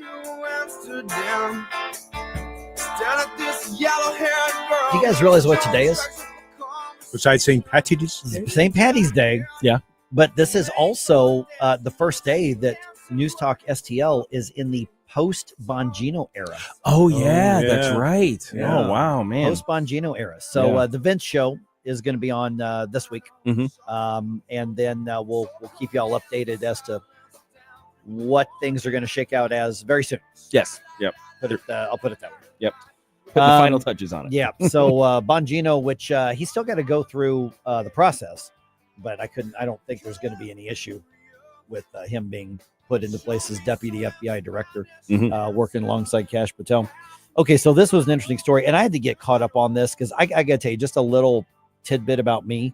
Over the years, I've learned literally when I leave on Friday, it's not that I completely block out everything, but I really disconnect over weekends. That's become my habit. Yeah, you unplug. I do much less intellectually stimulating stuff. You know, I do most of my reading through the week, you know, Sundays through Thursdays. And then weekends I've really learned to unplug and, you know, decompress and do the silly stuff. You know, I think more of us need to practice that. Yeah. So imagine my surprise when I'm trying to get caught up and find out, okay, a judge rules against shipping out gangbangers back home or to other areas. Okay. That's not a shock in and of itself. Sure. Because we've got some pretty weirdo judges out there. But get this. So a judge, and who's suing on behalf of the gangbangers? Seriously. Yeah. What organization did that? I'm gonna look these guys up. Yeah. So there's a plane of them heading back to, I think it was El Salvador. And some of them were the Tren de Agua, Aragua, I think is how it's pronounced. Yeah. Tren de Agua. Yeah, what he said. The ones who were basically part of their modus operandi was to take over like apartment complexes in Aurora, Colorado, and then some other areas, and just extort people, you know. And of course, you know, we know there was violent crimes against innocent people there, and they seem to do those in blue states. They really didn't try that in red states. Not that I think that TDA is a particularly political organization, but they know where they're less likely to run into resistance. And I got to think that that had something to do with them becoming particularly violent and brazen, because almost all of those, when you look at the pockets where they were almost all blue states. Okay. Understand that these massive gangs, and especially the international gangs, I know that we tend to think of them as basically a bunch of the dregs of society who are too dumb to do anything else. Understand that some of these are sophisticated organizations. They have multi-million or billion-dollar business operations that happen. This isn't a social club for malcontents. Malcontents are attracted to it, but this is something much bigger. So I've got to think that the fact that they tended to settle into the blue areas and brazenly do the stuff they did, there's a correlation there at the very least. That's part of this. But then we find out that a judge orders, puts a stay, you know, basically puts a block on the Trump administration shipping the violent illegal aliens back to their countries of origin. And there were some planes already off the ground heading back, or heading to take these illegal aliens somewhere else. And the judge in the case apparently said, like, verbally, it wasn't part of the written order, but verbally said, and the administration has to turn those planes around right now and bring them back. So this lawsuit was filed by the ACLU. Of course it was. Of course it was. Because conceivably this practice by the administration is under a 1798 wartime law called the Alien Enemies Act, right? Yeah. To expedite their deportation. Now, they said that the use of this law for alleged gang members is unlawful and lack due process and blah blah blah. So the legal action was prompted this U.S. district judge to take, you know, to stay those deportations. Right. All of that is kind of garbage because you know the Constitution empowers the executive very strongly about immigration. So, you know, the U.S. District Judge James Boasberg ordered the TRO, temporary restraining order, on the deportation of any Venezuelans, and then verbally demanded that the plane turn around and bring the illegal aliens back to the U.S. By the way, Pam Bondi's already filed an appeal of this, which you would expect. But essentially what happened is the the Trump administration, they just ignored the order. Yeah, they did. So the plane landed, and the gangbangers are now basically getting their butts beaten in their home country. I mean, and they're seriously getting beaten. Yeah, I saw some footage which I'm fine with. I'm fine with that. Yeah, I saw some footage of their treatment. I was like, okay, that seems about right. You know, guys getting, you know, they're being quote unquote processed into custody, I think, down there, and their process is a little more stringent than what you'd see on U.S. television. As in, they're grabbing him by the hair and yanking him off the plane, and they're in chains, and they're getting that high and tight cut immediately. They're getting basically shaved down immediately upon stepping off the plane, and the chains on their manacles are a little short, so they got to walk hunched over, and those guys are not playing. 238 members of the TDA gang arrived there. Then they have been sent to what they call the Terrorism Confinement Center. So the U.S. has to pay a small fee, it looks like, and this is according to Venezuelan something or other. So the U.S. basically is paying a fee to process them back into Venezuela, not El Salvador, Venezuela. And so, you know, they're going to help pay for some of the, you know, paperwork and processing, which is fine. It's a lot less expensive than that, and a lot safer than allowing Americans to be terrorized by these individuals. Yeah. And here's the bigger story that's going to come out of this is we're seeing the checks and balances in play like we've never seen before. And I say like we've never seen before. I'm talking, you know, really over the last 10, 15 years, you know, yes, before the first Trump administration, in other words, where, you know, it used to be Congress and the president would essentially do battle over who's really driving policy. And Congress would say, hey, our territory here, back off, Mr. President. The presidency would, you know, basically say, hey, I was elected, I'm in charge, Congress, you know. And so the founding fathers set up the checks and balances system, which, by the way, are far more complicated and multi-layered than just president, Congress, the courts. Right. It's also the Senate and the House. It's also the states and the federal government. I mean, it's multi-layered. Right. It's just one of the most brilliant pieces of human history, you know, the checks and balances concept on it. But what we're going to have happen now, and I think what's headed with what we're seeing from the Trump administration is that they are going to start doing the or what. You've issued an order, you know, blocking something that we're doing. What are you going to do about it when we just shrug and go about our business? Right. Yeah. And the answer is, when you are a nation of laws and you say the courts are there to be a check, that could lead to chaos. Yeah. But at the same time, what do you do as part of the checks when the courts are out of control? Right. Yeah, because we've seen kind of it go both ways, right? Or some courts. We've had the Biden administration with their let's say their college loan repayment deal or whatever. Right.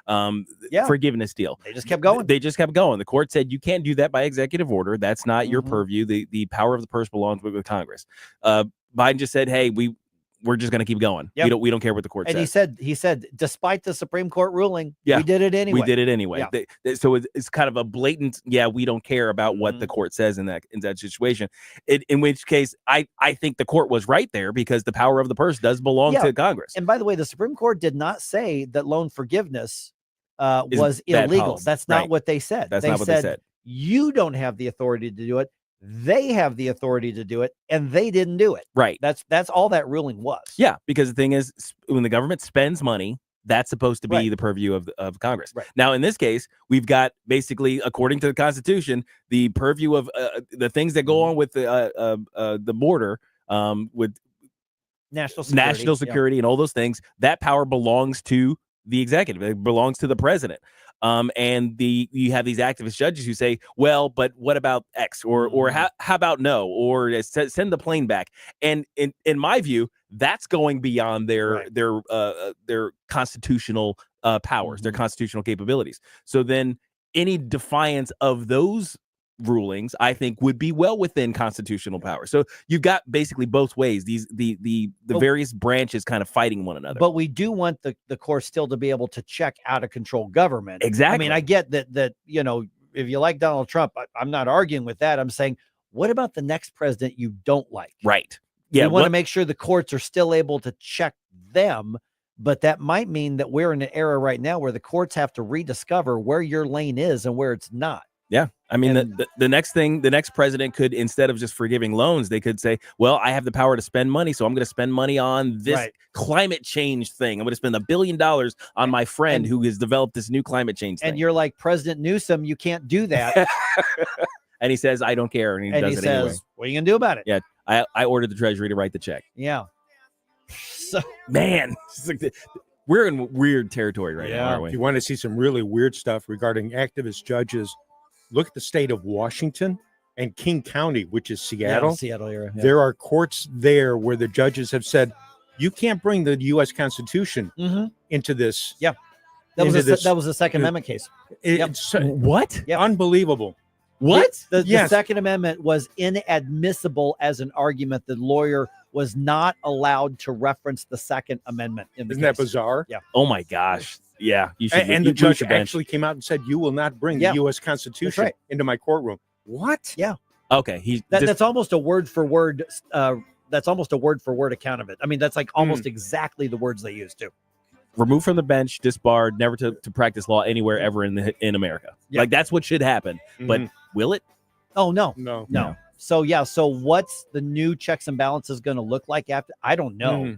But if we don't figure it out the right way, this could get really ugly real fast. But maybe it has to get ugly in order to fix it. I don't know. We'll see.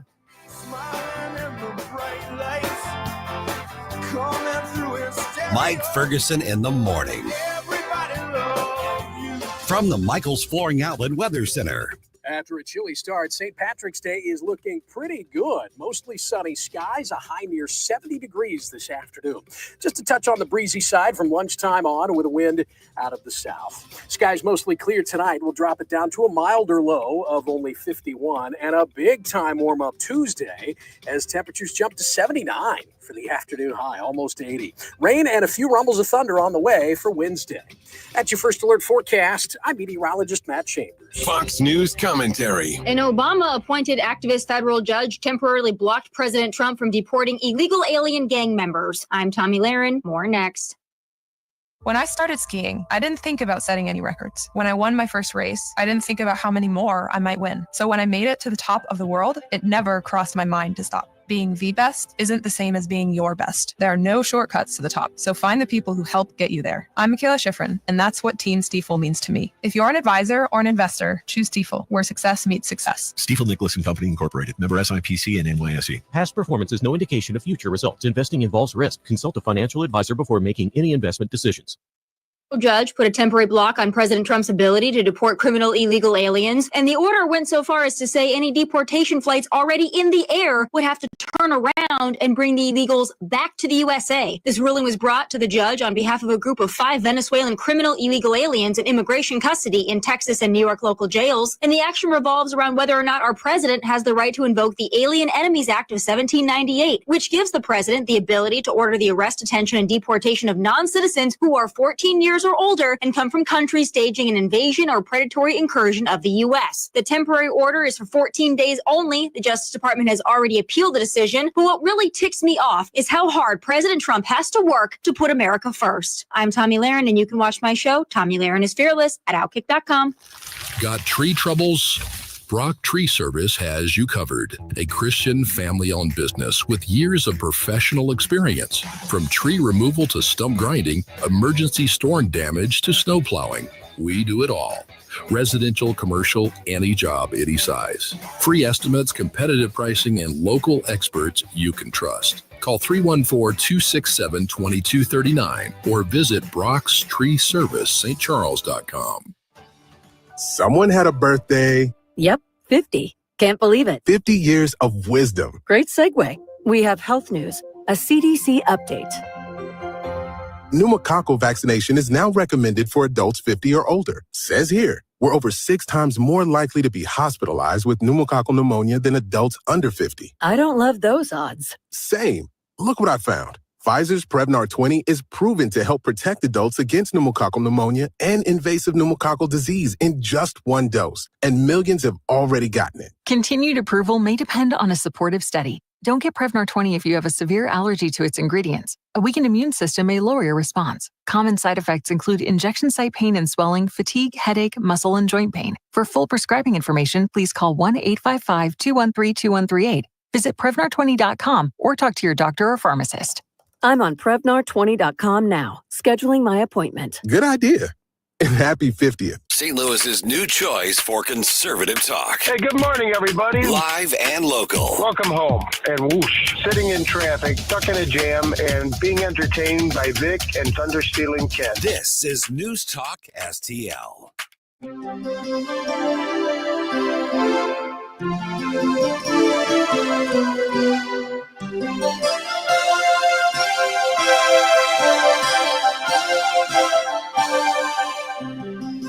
Bill O'Reilly here. Check out the O'Reilly Update this afternoon at 3:45.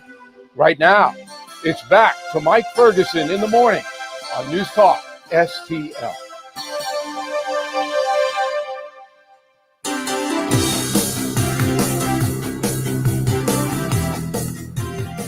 All right, the storms have moved out of the area. Obviously, we had the cold temperatures right after it. It's going to start warming back up. But there are still residual effects. We've still got power out in many parts of the News Talk STL listening area. Tragically, we had multiple people killed on the Missouri side. Fortunately, it looks like on the Illinois side, we can't find any reports of fatalities. One of those deaths happened in Jefferson County as part of the storm system that moved through. There was another one in St. Louis County.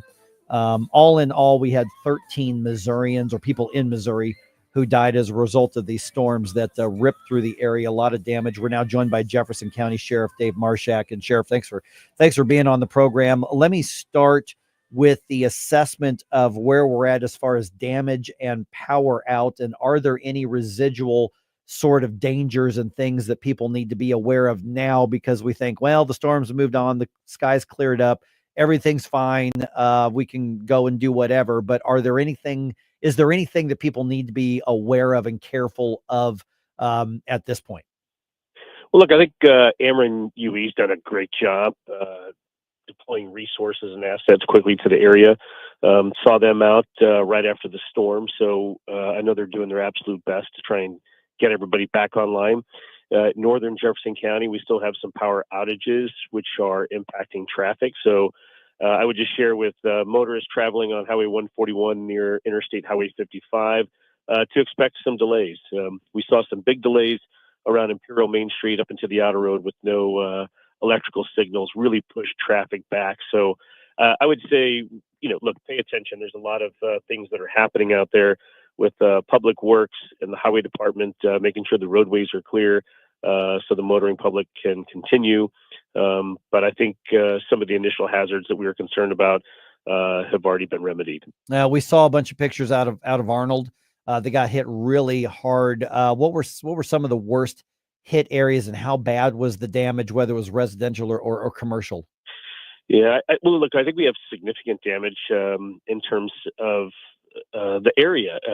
So anywhere around Ole May Ferry up towards Highway 141 had significant damage, all the way down to Imperial.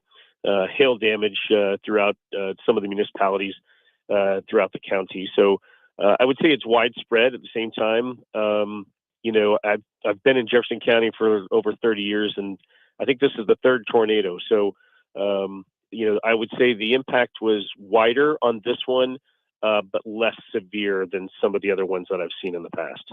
Okay, so what's obviously the emergency response is right away. What is the response and recovery looking like at this point, at least maybe for the next couple of days before you can really start rebuilding? What's going to be happening?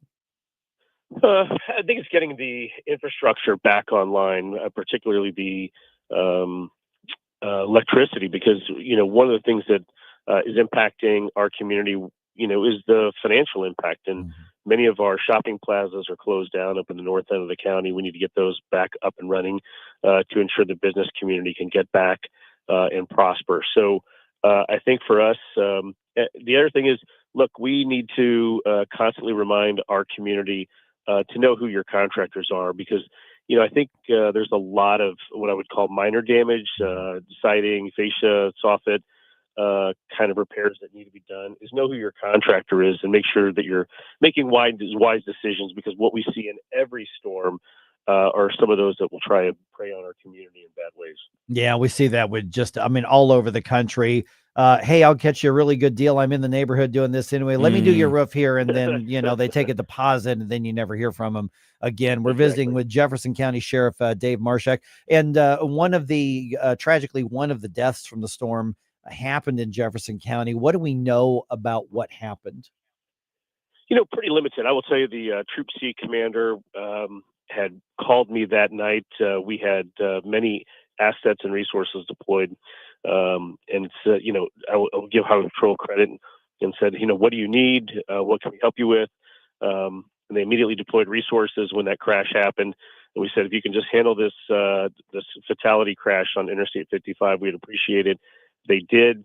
Look, I was out Friday night. I saw a lot of teamwork, and I will tell you, in addition to some of the tragedies, I've really seen a lot of people come together in this community. And throughout my travels of Jefferson County, whatever municipality or area I'm in, unincorporated, I see a lot of neighborly love and a lot of teamwork, neighbors helping neighbors. And I don't think it's going to take long for this community to get back to normal. Yeah, there's going to be a lot of cleanup, but getting life back to normal takes a little bit longer as well. So Jefferson County is still covered under the emergency declaration, right? That's correct. Our county executive signed that, and that puts additional resources in play. And obviously, it helps us in terms of our resources and knowing that despite what expenses we incur, that it's going to be reimbursed. All right. So if people need to tap into that or anything, do we know of anywhere they just contact the county itself? I mean, obviously there's emergencies. They contact you or whoever it is they need to contact. But at this point, somebody, does need to connect to something. What's the best way to do it as far as you know? Jefferson County government is online, and they push out resources and information as well. We'll have a meeting with them later this morning to talk about what those are, to make sure that our community has all the opportunities available to them when it comes time to recovery. All right. Jefferson County, Dave Marshak, thanks so much for the update. I'm sure you are swamped with a lot going on, Dave. We'll talk to you soon. I appreciate it. Have a good day. All right. You too. Thank you. All right. Jefferson County Sheriff Dave Marshak right there. Because Jefferson County, I mean, one of the areas that just got hammered. Yeah. On there. So the one death that happened is just obviously tragic. And that car accident that he referenced has been determined to be storm related. It was because of the storm there on that. So once again, if you got any pictures of, damage, or you just want to check in and say, hey, we're okay, send us a note on social media. We got a little social media community here. So you tell everybody you're doing okay. You're going to get a lot of, oh, thank goodness, for that. All right. It is 8:45 right now on St. Patrick's Day. There's stuff to do around town. There is. I have a list. You have a list. There are probably going to be people who are going to work right now who aren't going to be in condition to go to work tomorrow. I'm just saying that's probably going to happen. The grown-ups are going to do that, but we'll give you the update. What are you going to do for St. Patrick's Day? Anything? Let's talk about that right around 8:49 here. Watch us on our live stream using Rumble, Facebook, and Twitter.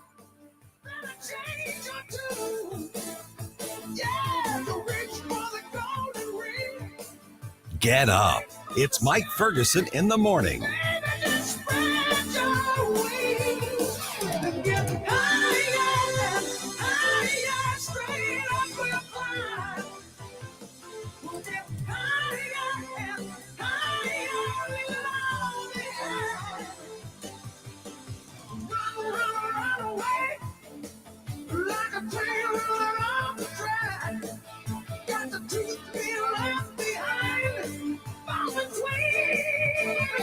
Who doesn't love a good hero?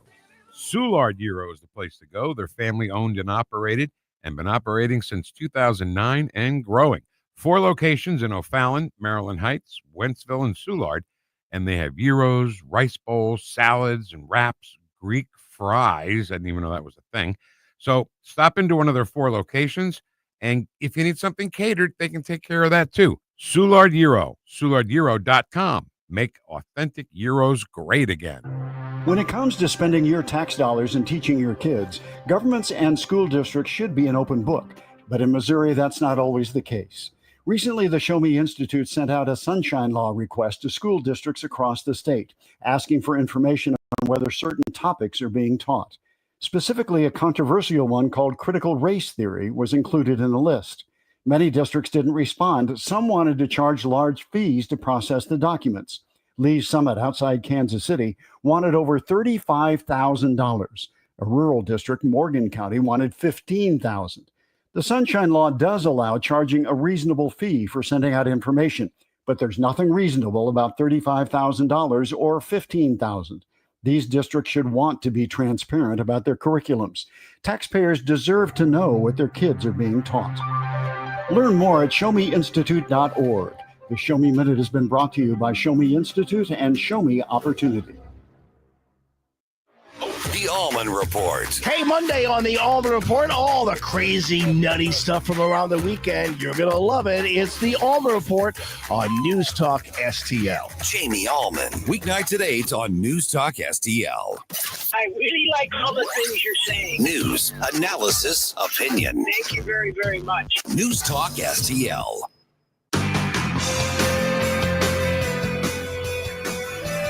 Hey there, Tim Jones here. Make sure you join me and my buddy Chris Arps this afternoon from 4 until 6 p.m. right here on 101.9, 94.1 News Talk STL. Right now, let's get back to more of Mike Ferguson in the morning. I'm not going to lie. St. Patrick's Day has never been one of the big days for me. I mean, I don't have anything against it. It's just I've never really gone out of my way to have a different day. I'm not going to run out of here and immediately go look for some green beer.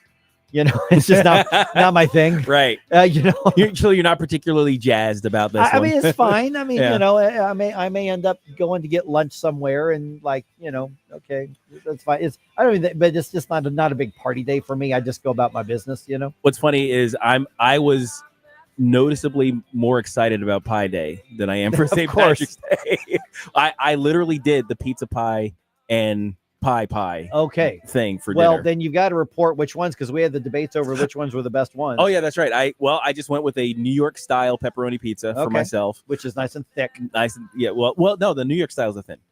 Oh, New York is thin? Yeah, Yes. and I mean- it's just gigantic pieces. Oh, okay. They're just okay, really got big. it. I Yep, mean, yep, I know yep. Chicago's really like deep Yes, dish. Chicago's I thought that New thick. York was No, New York is thin to where you can fold it.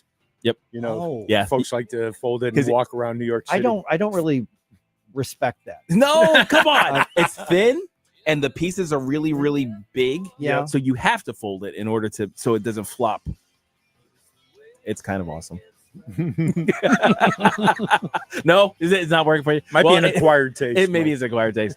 But I went with that one. Janet went with the barbecue chicken pizza, Oh, nice. which is traditional crust, and then we had a pecan pie because Okay. that's one of her Okay. favorites. Sure, absolutely. But yeah, I was much more excited about that than St. Patrick's Day. But if St. Patrick's Day is your thing, yeah, we obviously you got the St. Patrick's Day in Dogtown, which is that's the thing, that's the big deal. And I drove when I was going to my baseball practice on Saturday. I drove right past the stadium, and I could see on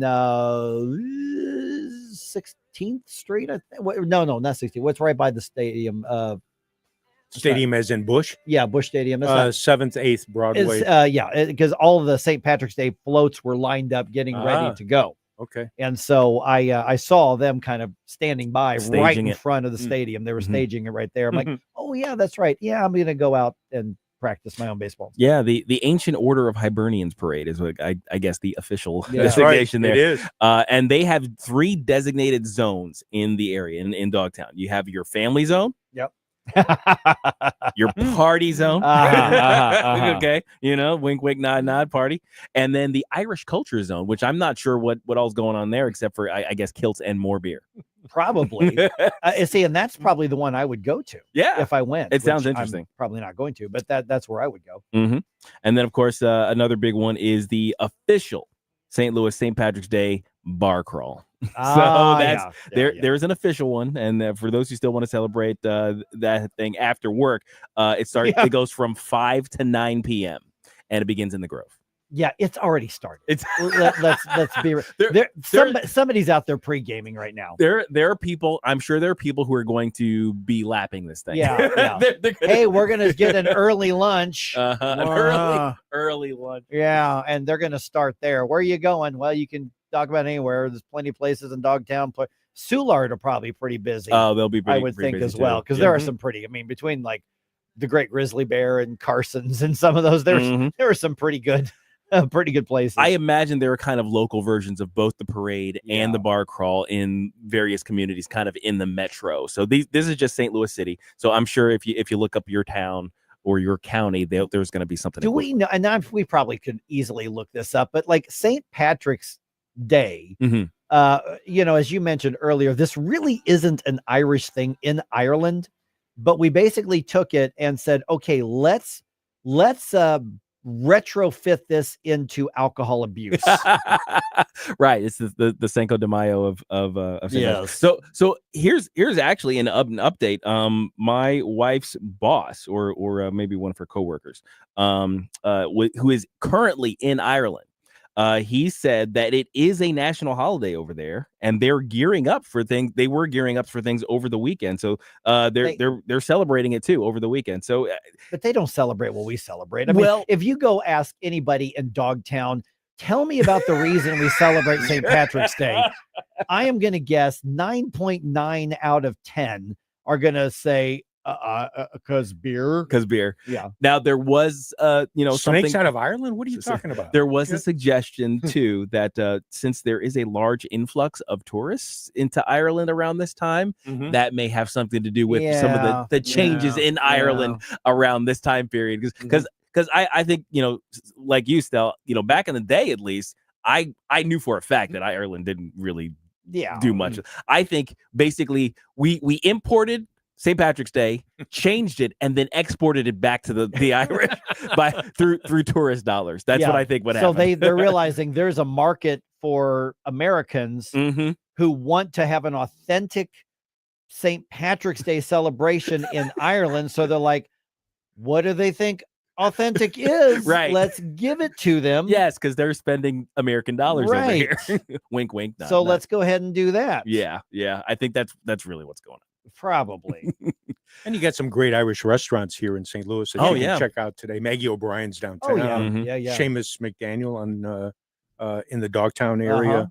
Helen Fitzgerald's. Oh yeah, yep. And they have a lot of live music as well. Oh, nice. I would not be I haven't checked their website, but I wouldn't be surprised if they had somebody out there performing. There's not that many like Irish acts that are the Elders is very popular around the Midwest, but I think they're going to be probably either in Kansas City or Chicago. They're really booked up because they're an Irish rock band that's a lot of fun. Another one, by the way, out in the Pacific Eureka area, there's Odell's. Oh, okay. Irish restaurant. Basically, it's O in apostrophe. That's right. They're going to have a big day. That's going to happen. But you can probably go just about anywhere else because I don't think there's any basketball today to go watch, like at sports bars and things like that. No, I don't think so.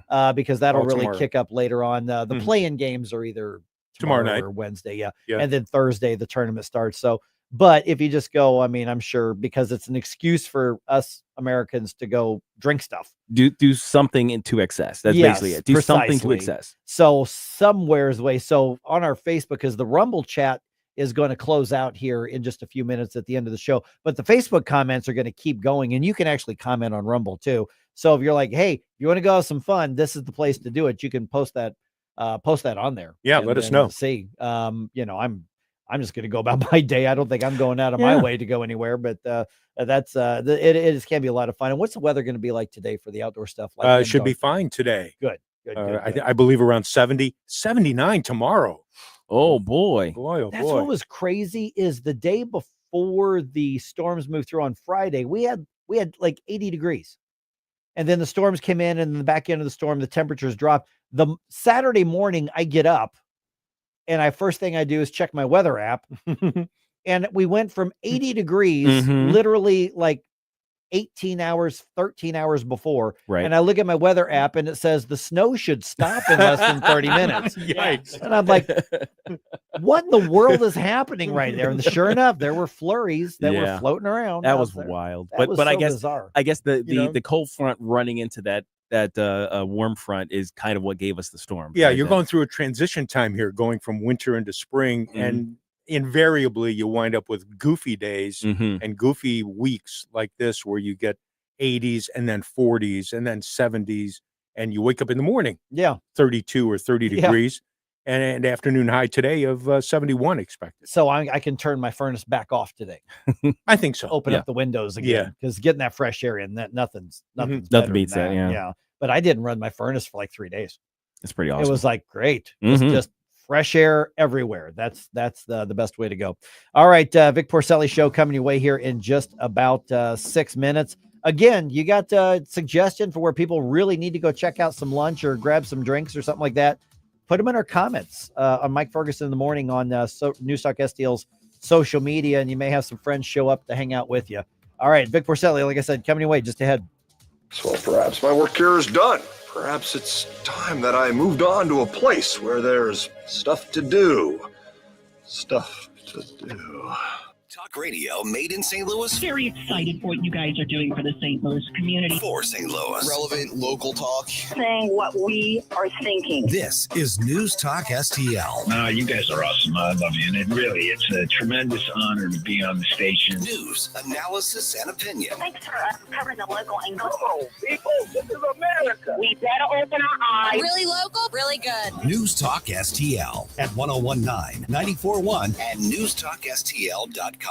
Attention St. Charles, looking for a local spot that satisfies all your cravings? Mario's Donut Restaurant is your place to go for breakfast, lunch, and dinner. From mouth-watering sandwiches and omelets to delicious gyros, Mexican dishes, salads, and wraps, we've got it all. And don't forget our famous donuts. They're so good, they'll make your eyes glaze over. Dine in or carry out, our friendly staff is ready to serve you with love and care. Mention News Talk STL when you visit. Call 636-447-4515 or visit mariosdonutrestaurant.com. Spring storms are on the way, and your home needs to be ready. At Connor Roofing, we specialize in roofing, siding, and gutters to protect your home from the elements. Don't wait for leaks or damage to strike. Our expert team will ensure your home stays safe and secure all season long. Call Connor Roofing today at 314-375-7475 for